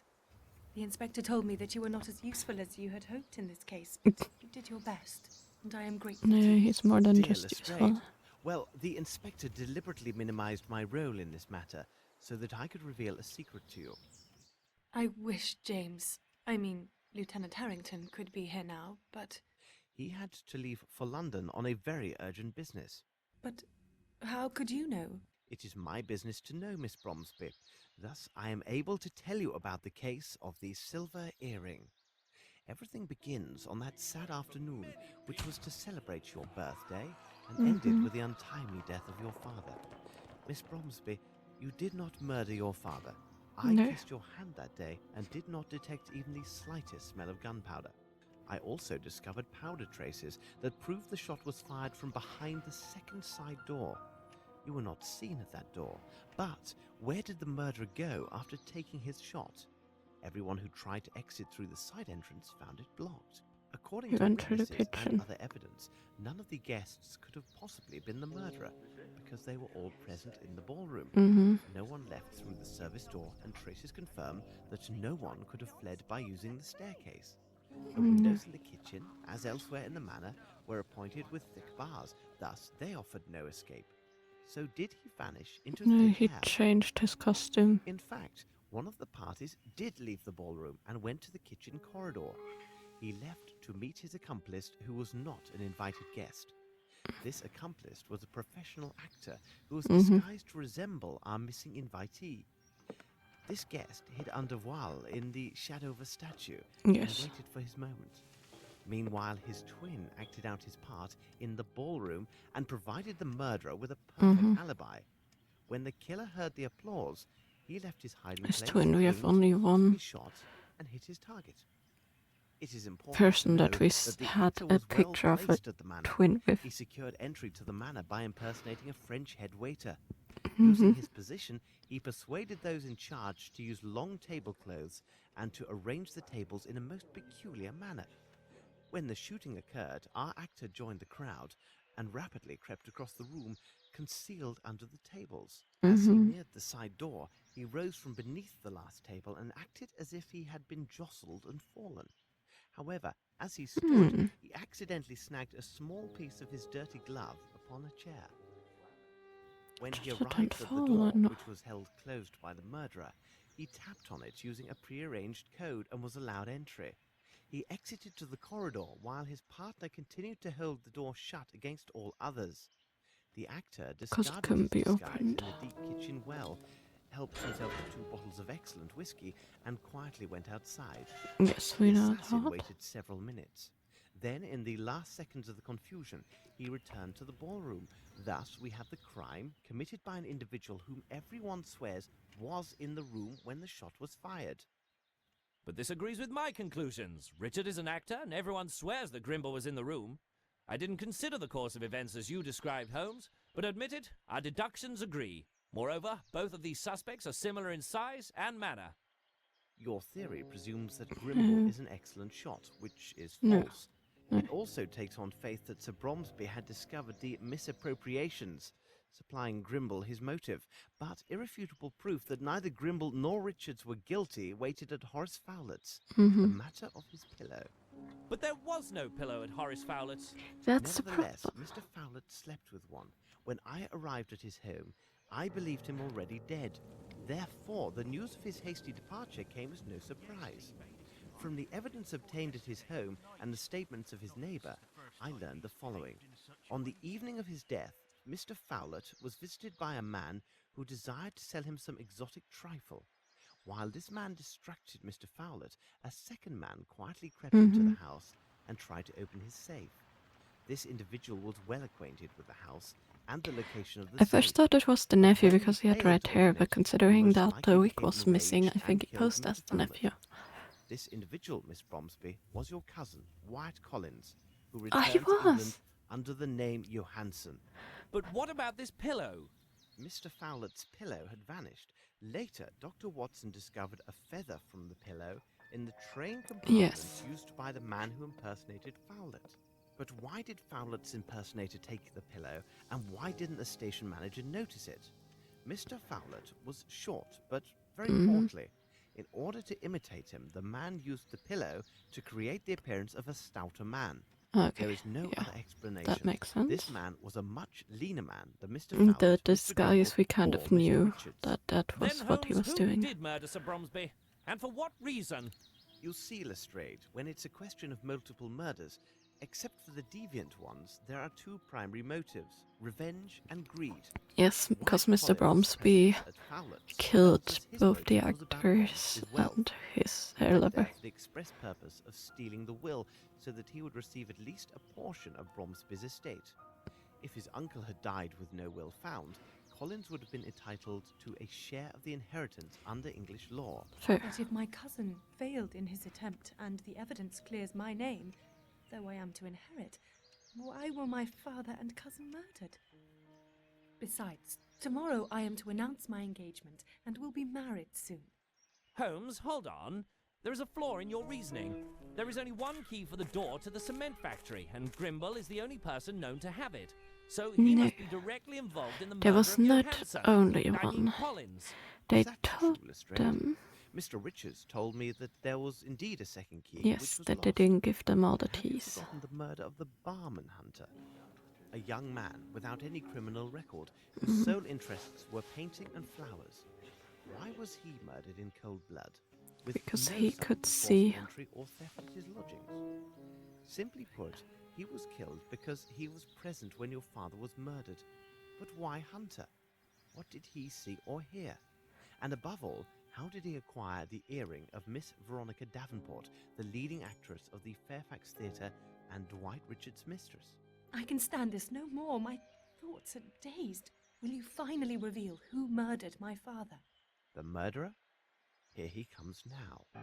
I understand your feelings of incredulity, but I have never been more serious. You must know that the first person who enters this room is the murderer of your father, Miss Bromsby. Yes, I it's will gonna provide be irrefutable proof of their guilt. the guy that she lost. Of course. Well, good afternoon, gentlemen. You made the right choice to leave London. It is unbearably foggy. But Lavinia, darling, what's going on? She knows. But how? I mean, what? What does she know? I don't understand. Whatever do you mean?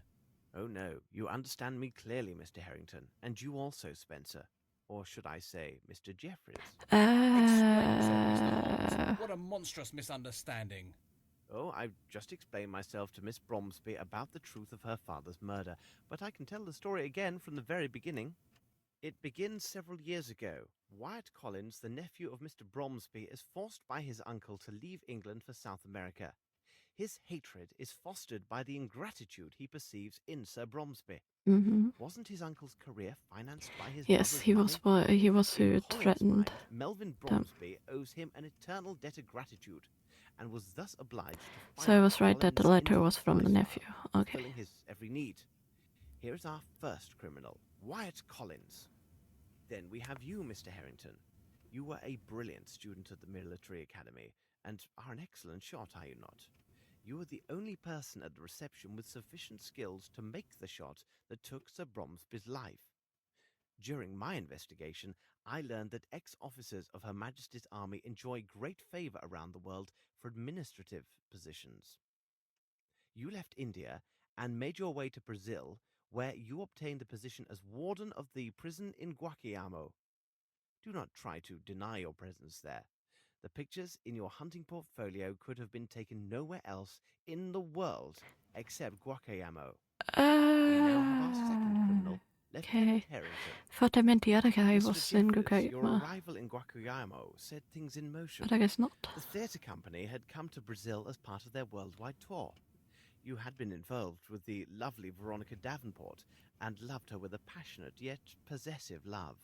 However, Miss Davenport did not share your affections. She had in fact tried several times to end your affair prior to the company's arrival in Guaquiamo. It seems she was truly devoted to Dwight Richards and would never leave him.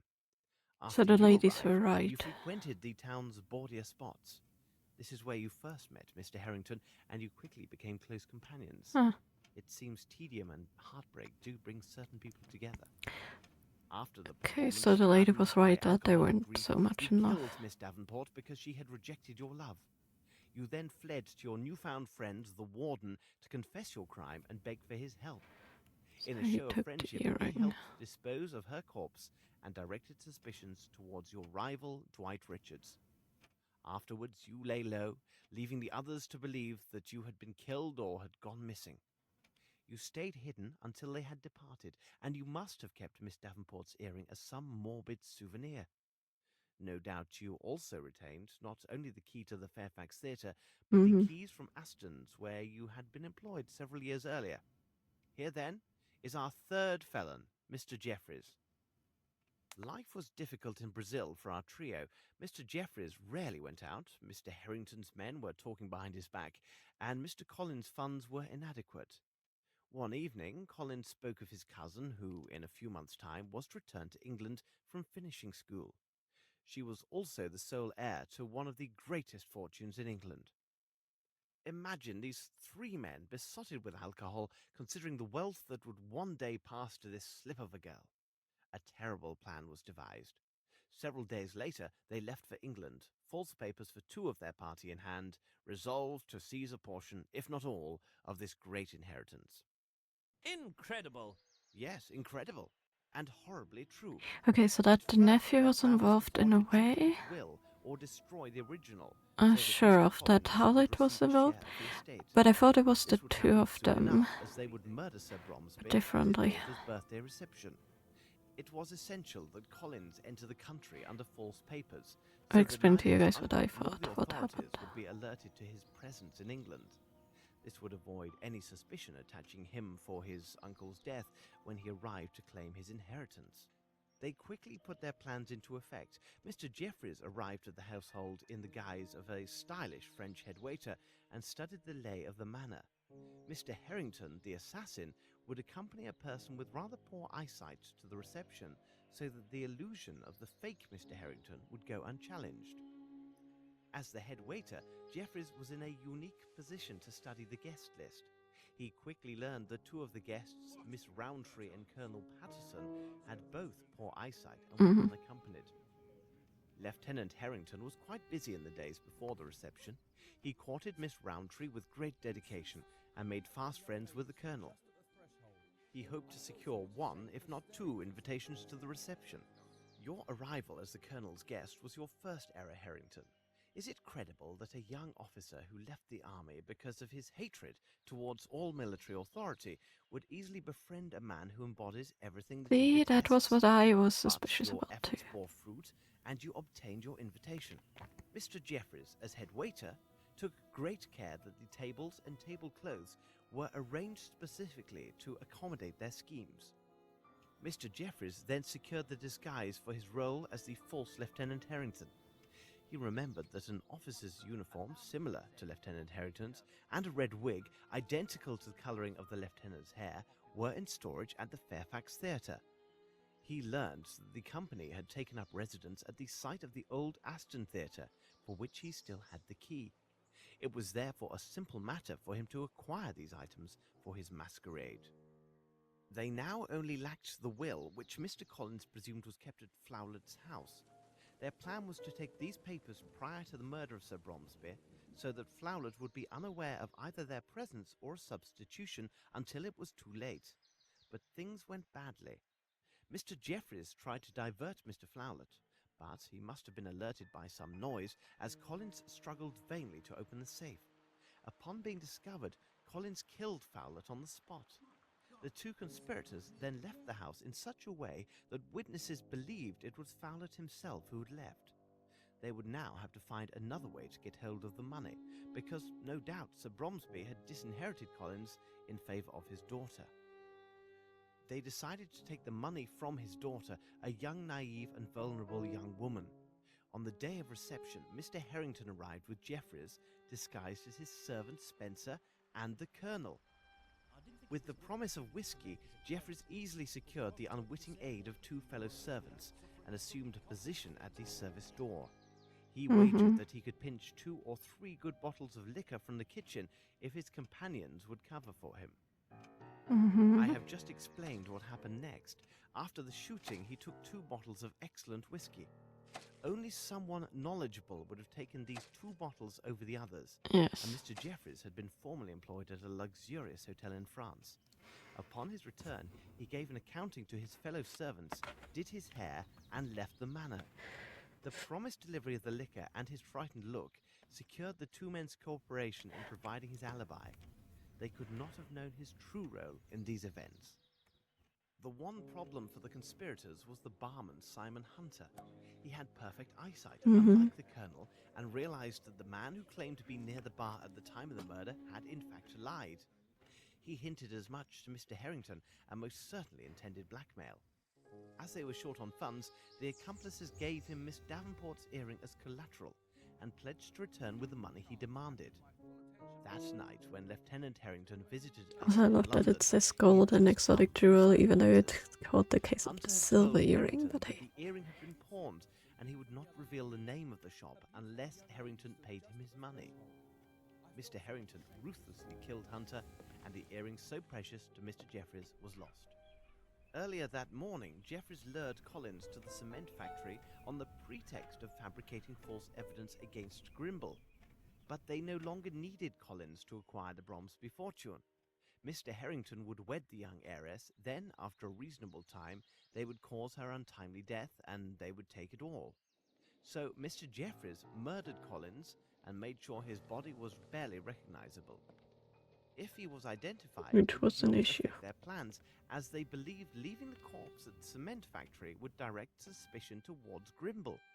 When Mr. Harrington came to see us, he learned we were hot on Collins' trail and had traced his movements up to the factory.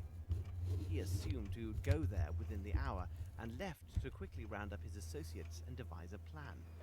Jeffries, from his days at the Fairfax Theatre, knew an Asian of questionable talents who had no visible ties with this case and could attack us without Almost no drawing suspicion visible their way. ties. Dare we say, because he worked at the previous From that theatre. moment, I was convinced of Lieutenant Harrington's involvement in the conspiracy. The last elements of proof were revealed at the vagrants' camp near the monastery outside of London. Mr. Jeffries had tramped through England in his past and might have thought to hide Collins in the forest near the Richmond's Abbey. The very day that I was there, he tried to destroy all evidence of Collins' murder. Fortunately, he did not manage to destroy everything. It seems Collins, foreseeing his possible death, left a small surprise for his accomplices. It would be easily missed, except by someone who observes all and misses nothing. But this Honestly, is it was some so draught easy to to lull us find. sleep, Mr. Holmes. Lavinia, surely you can't believe these mad accusations. They arise from nothing. What proof do you offer for what you say? None. Believe what you will, Mr. Harrington. I will warn you that Mr. Collins left a letter written in his own hand, which named yourself and Mr. Jeffries and accused you both of complicity in the murder of his uncle. At this very moment, Inspector Lestrade's men are conducting a search of your rooms. They will find the evidence that, when added to the accusations within this letter, will prove your guilt beyond all doubt. The Chirapaqui cigarettes, your portfolio, as well as a feather from the pillow which was taken from Horace Fowlett's. These items prove my deductions. I suggest we wait here for their arrival with these proofs, and I assure you our wait will be brief. Bravo, Mr. Holmes. Well done. Accept my apologies, my dear Lavinia. I think under the circumstances it would be best if we postponed our engagement. I'm sorry for your father, but what do you expect? We had to give it our best shot. Where is the earring I now? think she'd rather strangle you than actually marry you, but Unless you tell me at once where the earring is, no one will leave this room alive. Don't you understand? You are all going to die. no.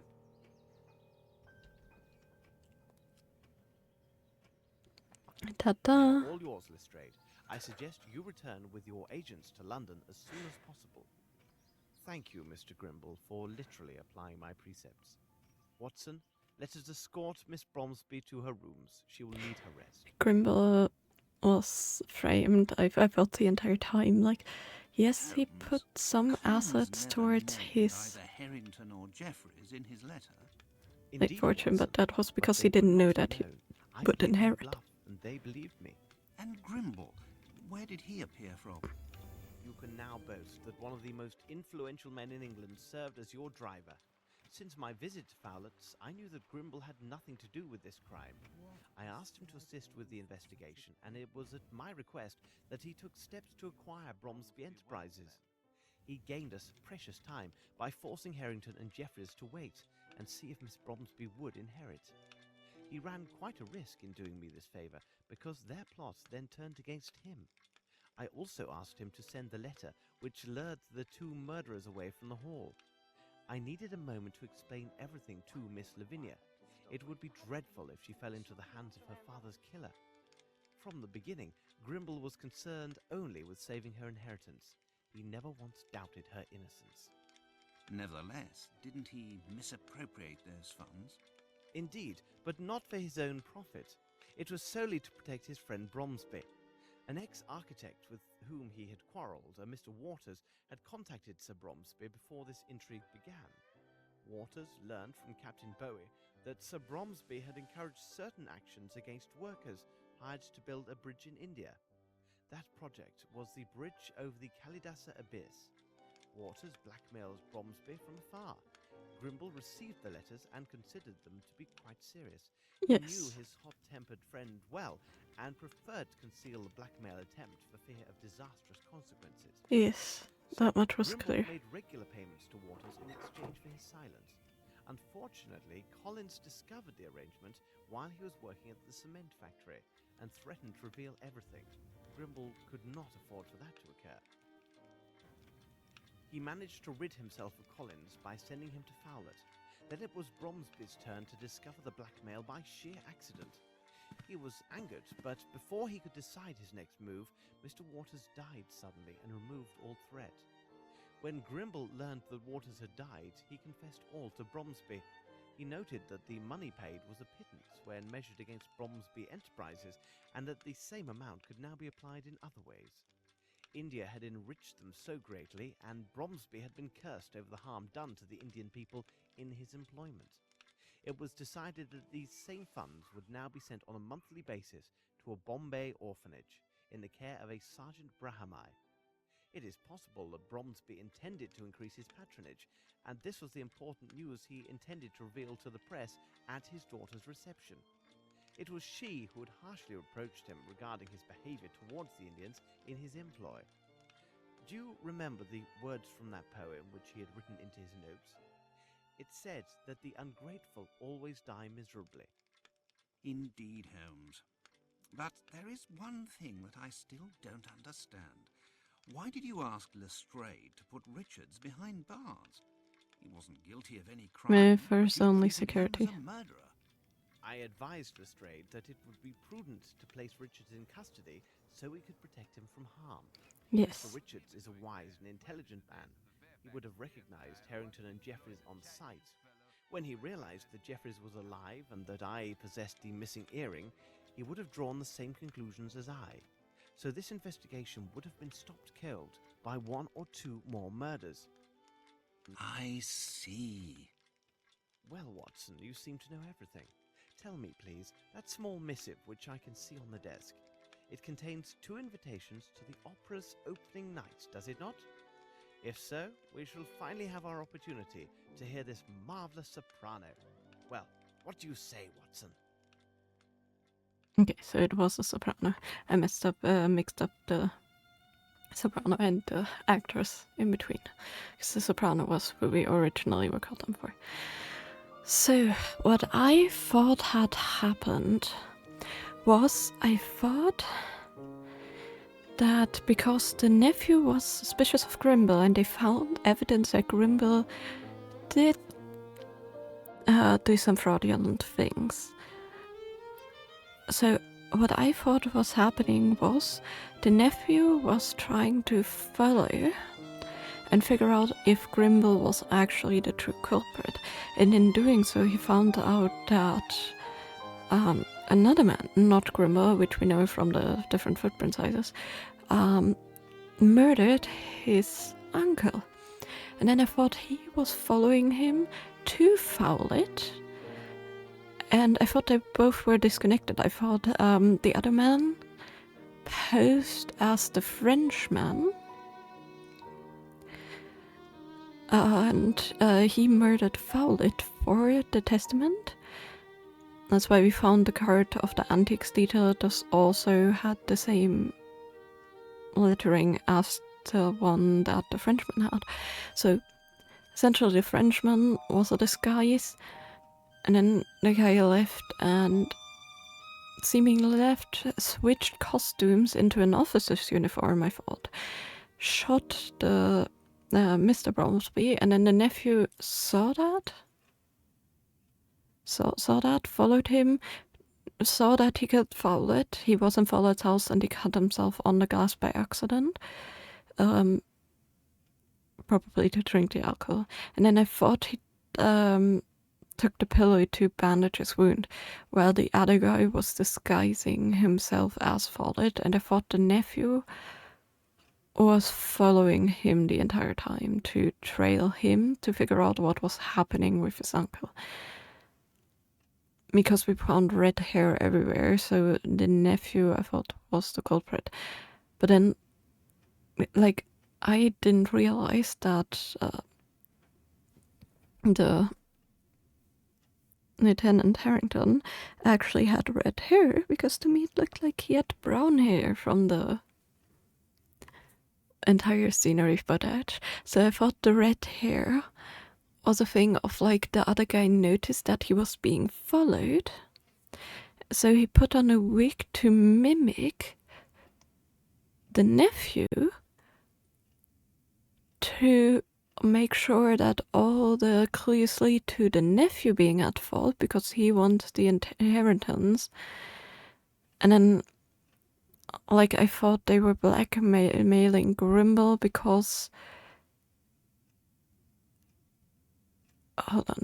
of the happenings at the bridge. Like, they were like, oh, we know what you were doing at the bridge, and then which was kind of right.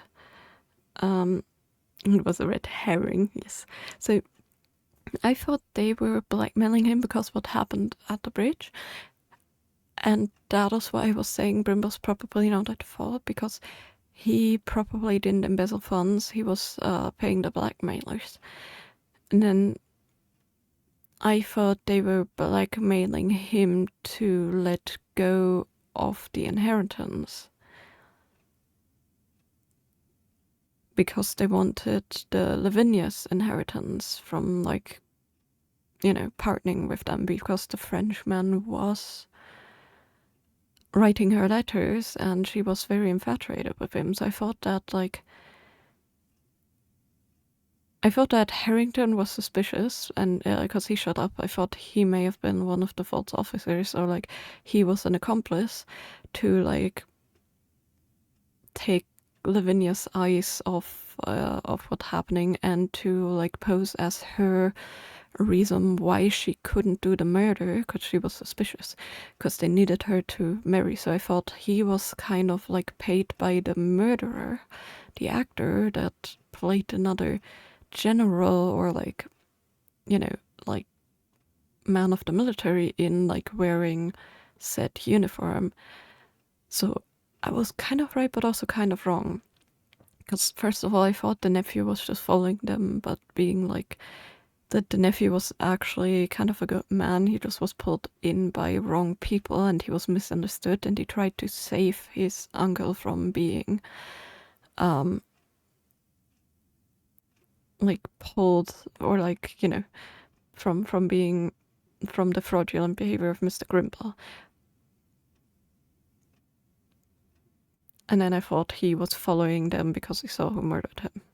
That he was directly involved, I didn't quite catch. And then again, I thought that the guy was mimicking being him and not mimicking being the Lieutenant Harrington. So I don't know if that makes sense, what I just explained. But yeah, essentially, Grimble was innocent because he was blackmailed to essentially do the fraudulent acts and to stay silent about his things. And then, like, at first I thought it was Grimble, but like when we found the other evidence, I was pretty sure it wasn't him. Like after at the theater when they said that he suicided after we failed. So that's when I started to suspect that it wasn't Grimble, and then we found all the other evidence of the guys that were blackmailing him and Bromsby for the stuff. I thought for the stuff that happened at the bridge, which was right. But I thought it was more so revenge because of that other military guy that died without getting his position in the other place that he wanted to be in and being forced to stick in India. I thought it was a revenge plot for him because, like, I thought maybe that other guy was his son or another, like, officer that was, like, under him. I was really mad that the dead officer didn't get the position he wanted because he spoke up against the injustices at the bridge. So I thought that he may have murdered Bromsby out of revenge for what happened to his father or, chief officer or whatever, and that he then disguised himself to at the theater to play. But then again, he wouldn't have, if he was in the military or he was under him, he would not have had to disguise himself with a false uniform. So I don't know. I think my logic was kind of plausible in some spots, like that the nephew would follow the other guy that was on a murdering spree. I caught the disguise thing that I figured out, and that Grim was innocent I also figured out, but I just thought that Harrington literally was just a paid actor, so to speak, that they put in there to save Lavinia from the gallows. Because if he wasn't there, like, okay, his testimony was being questioned, but if he wasn't there, I thought that, they needed Lavinia to have the inheritance, to scam the inheritance, because I thought they were like, oh, if the other guy lost his rightful place that he never obtained, I want at least have the money from him. But then by the end, I was kind of also suspicious a little bit about the nephew because we had found the letter that was saying that he wants the money. But I first thought that maybe Bromsby had another wife beforehand or something, or they didn't mean Bromsby. With the inheritance, that he was scammed of his inheritance, or at least half of it. Like, I said that I was like suspecting that it may have been your nephew, but it could have also been another person, and that was like my fault. My thought was like that they meant the other person that was under that officer, and he wanted revenge for getting his rightful place because he would have gotten more inheritance and stuff if his father or his underling, like his officer, like rose in ranks and not to be higher status. And I thought that's why they were also blackmailing them to get said money as like replacement of the inheritance. But hey, this makes a lot of sense also. I was kind of right at all the suspicious ones except for that I thought the nephew was innocent. Was actually trying to help. I did not, I mean, they said that they didn't know who the dead person was, so like we couldn't know that it was the nephew. I thought the nephew was still following us and trying to get rid of all the traces of where he had been staying because he was a suspicious person. Like, they had evidence against him before. That the nephew was already dead, we didn't really know. And that the third man involved, besides the Frenchman, Harrington, was, not accidentally infatuated with Lavinia. Like, we had the letter where the Frenchman, in quotation marks, was asking her if she wouldn't go back to him and causing a scene. So I thought, like, he was planning on being her partner for the inheritance, and then Harrington fell in love with her, even though he was just supposed to be, like, there to, be a witness to that she wouldn't land at the gallows and not get the inheritance from murdering her father. So I guess that was wrong too. I don't know. Mine could have been plausible, but I guess there was more things. That's like one thing that the Sherlock Holmes cases do a decent bit. You don't always get all of the evidence. You get a lot, but you don't necessarily get all. And I guess they did the same thing here. Also, you can't tell me that earring doesn't look like a smiling parrot. Like the beak here, the open mouth, the eye, and then the strange fish here. I thought it was two animals. I never seen this as a wave with a fish. But hey. But yeah, I think my solution could have been plausible. I still really like the game. So the one thing that I had issues with was there was not as many puzzles as I hoped. The only puzzles we had...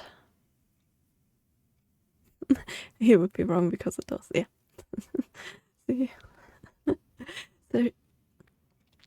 The thing that, like, disappointed me in this game, the story itself was super interesting, and finding the evidence was also super interesting because, like, you were pointed in a lot of different directions with your own thinking, the more evidence you found, so that was really good. It was a bit confusing with all the people and the names, because who would have known that they were imposters that were the same people, and I'm just changing their passports to, like, be different people, like, that was a bit confusing. That's why I'm not good with names anyways, but that's why I got a bit confused in the end who murdered who, because I wasn't too sure who the other person's name was. Because it didn't say the Frenchman's name in the list of culprits, and I thought, hey, it was the Frenchman that murdered him. So that's why I was so suspicious. Or like so confused, not so suspicious. But yeah, the one thing that really annoyed me about this game was the lack of puzzles. We had some puzzles in Follotos, which made sense because he was the designer of like all things mechanical and stuff, and he made some fun things. And then we had one puzzle which was impossible to solve, mind you. A lot of people, all the people that had written this solution said apparently it's because of this, but we have no clue how this actually works. Like, nobody really has any clue. They were like, this puzzle with the safe is stupid. Everybody said that. But those were the only puzzles. Like, we had some, like, point-and-click puzzles, like, put that thing here, put that thing there. But, like, they weren't, like, most of them weren't really challenging. The only puzzles we really had were the chessboard game and the figure thing and the Noah's Ark thing. I mean, with the figure, I mean the card game. So, besides Unfollowed House, there was no real challenges. And I know that in the other games, especially Testament, which technically would be the next game for the Sherlock Holmes series, which is, by the way, my favorite of the Sherlock Holmes games. I know that in Testament they have a ton of puzzles. A metric ton of puzzles. So I wish I would have reached for more. I mean, in the Arsène Lupin one, we didn't have that many, but they were spaced out differently, and they were a lot more difficult point-and-click puzzles too, like building certain things. So Nemesis or Arsène Lupin was like a more boring case overall, but the puzzles were better. Yes, it is a lot. It is a lot. This one, great story, absolute lack of puzzles. I did enjoy the card puzzle. The coin puzzle was also decent fun. The Noah's Ark one was half of the clues were missing, so I was clicking random things at the end, but I kind of figured it out. The safe one, you could not have figured that out. Like, almost nobody could have figured that out. If even the people that write the solutions have trouble with it. But yeah, else, lacking that. I was sad that in the end we didn't have like a deduction query of like Holmes letting them deduce again. Like, we had, at the end of each day, we had like the conclusive case files where you answered the questions based on the hints you got. But like, I would have wished that the ending wouldn't be a cinematic scene, but actually like a click and tell how the story was, just to get your better understanding and you to actually solve the case. Also, thank you for the hydration. Gonna do that now. Just wanted to finish talking.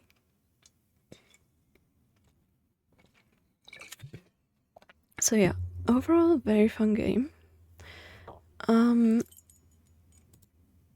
liked a little bit, but I still had a lot of enjoyment playing it. I wanted to see if I have the sarcophagus case too, like if the game, if the game's available.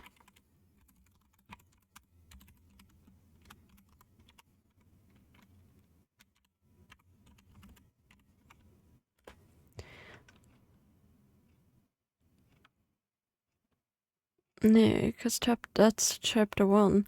I thought there was a case of a sarcophagus that they mentioned, and for some reason I thought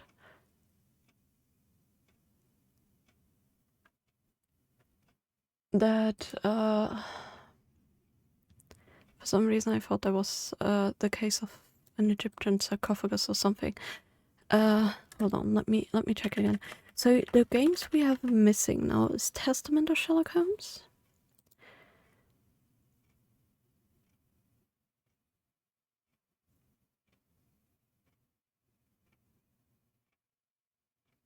We have Crimes and Punishment and The Devil's Daughter. Okay, there we go. So, timeline of Frogware games. The Order Chapter 1, yes, we played it already. Versus Jack the Ripper, that is the one we're missing. Apparently, it sucks. But maybe we should play versus Jack the Ripper. Because at this point, I'm curious to see all the Sherlock Holmes games, because we've seen so many. No, I don't wanna register on Tumblr. Oh my goodness. Okay.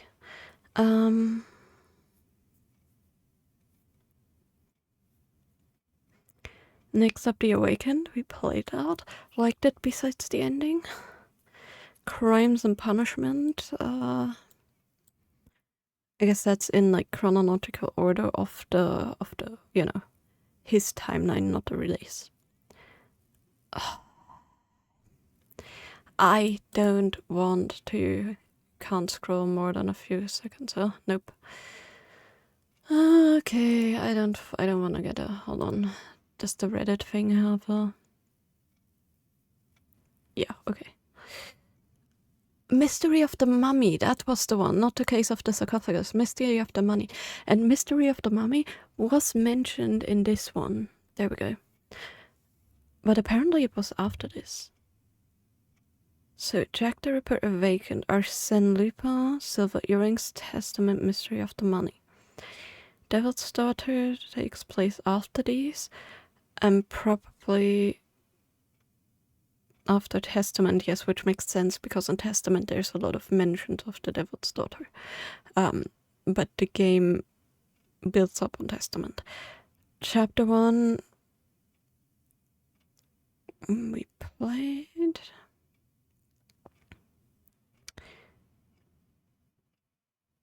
It doesn't mention more or less classic puzzles can be played in any order. But where's the list of the other games? Oh my goodness. Can you...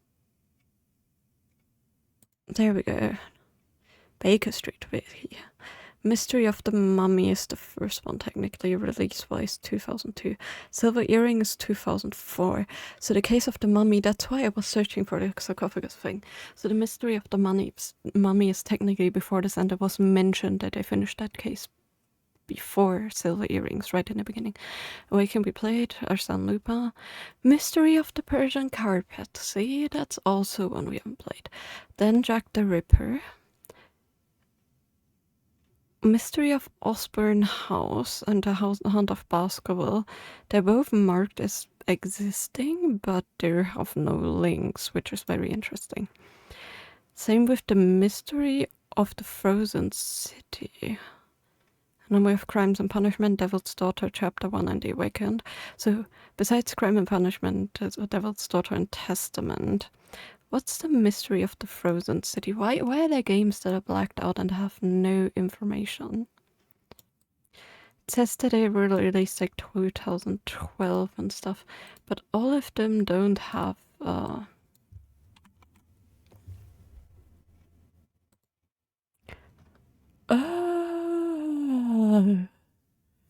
that's why. Mystery of the Frozen City is a DS game in a completely different style. And that is why I never heard of that 3DS game, even though the 3DS and DS are still my most played console. Is it the same with the other ones? Is it the same with Mystery of Osborne House and Hunt of Baskerville? I'm not too keen on playing them if it is, because I want to stick with this serious style.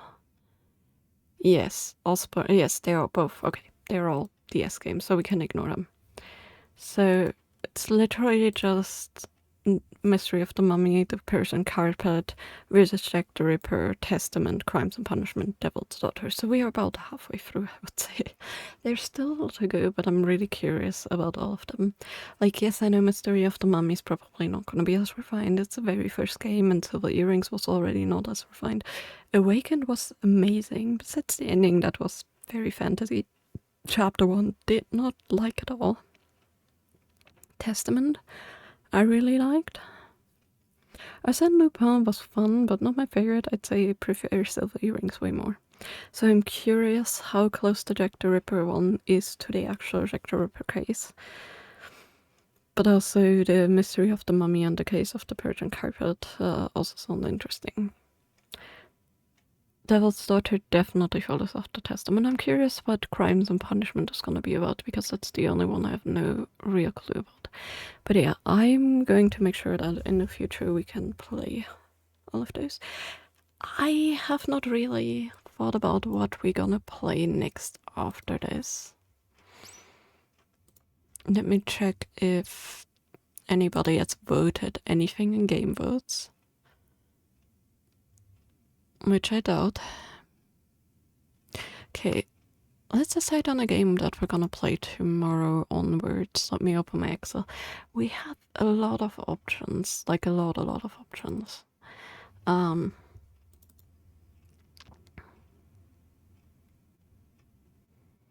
Like we have 160 options. The question is, what are you guys in the mood for? You do a platformer, jump and run, an adventure game, an action game, point and click, puzzle, stealth game. Yeah, a lot of options. That's why I'm like, please vote, guys. Please, when you're in the Discord, please make sure you guys vote in the game vote. There is so many options.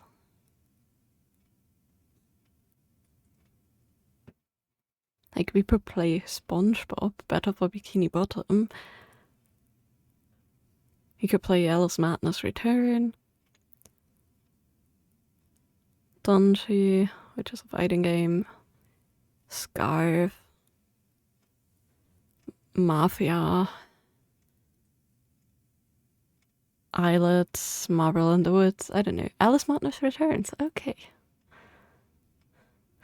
I absolutely love Alice Madness Returns, and I'm so mad that I had to rebuy the game. Because I owned it before, and then they deleted it on the platform that I owned it on. So I had to repurchase it on Epic. Let me quickly see if I have it in my library still, or if they also deleted it there. Just to make sure. I check regularly, but you can never be sure if it also been vanishing, because a lot of games have been vanishing from platforms because of all the happenings with the gaming industry. We're not gonna talk about it. It sucks. It absolutely sucks. But yeah. So, oh my goodness. It takes so long because of that stupid Fortnite ad marketing.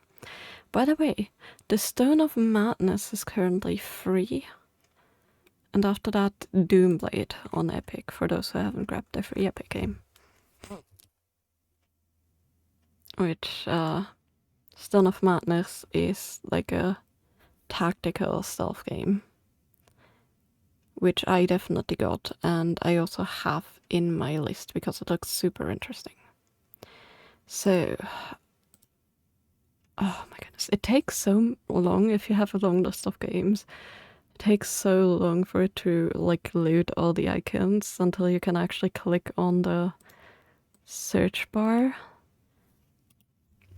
in Epic in the library. I don't know if that's just me, may just be me, but I got so many free games that makes it really hard. So, Alisa.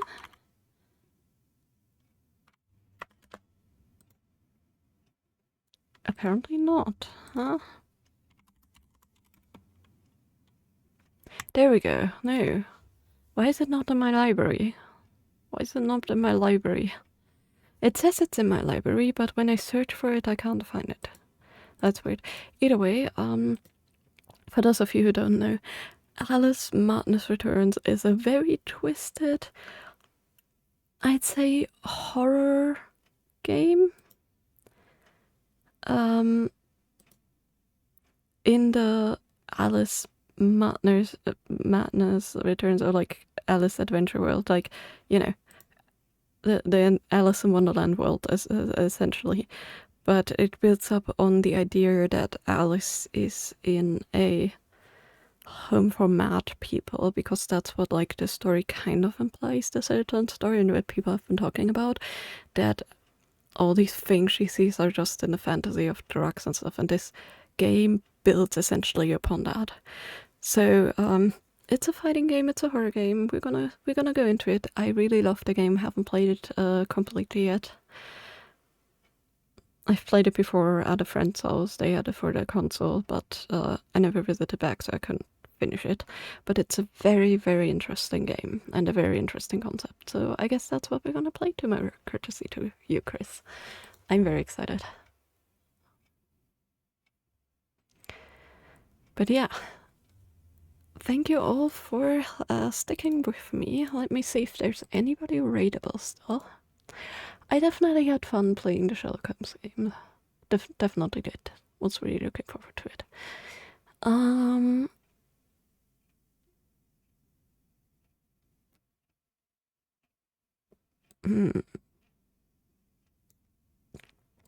Not many people. What's Suvi Couture doing?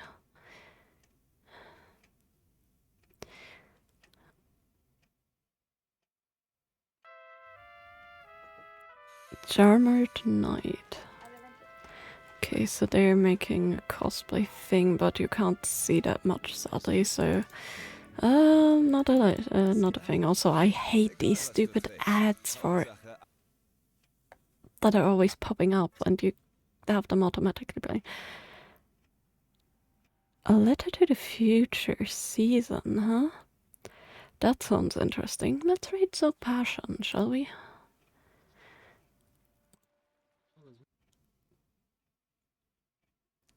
So Passion, they are mainly they're soap maker, but they also do a lot of cross stitch. Sorry, drank too much carbonation. Oops. They also do a lot of cross stage, but they also play a lot of games. And apparently, yeah, they're currently playing Season. They look very peaceful. So let's see. Seems like there's animals.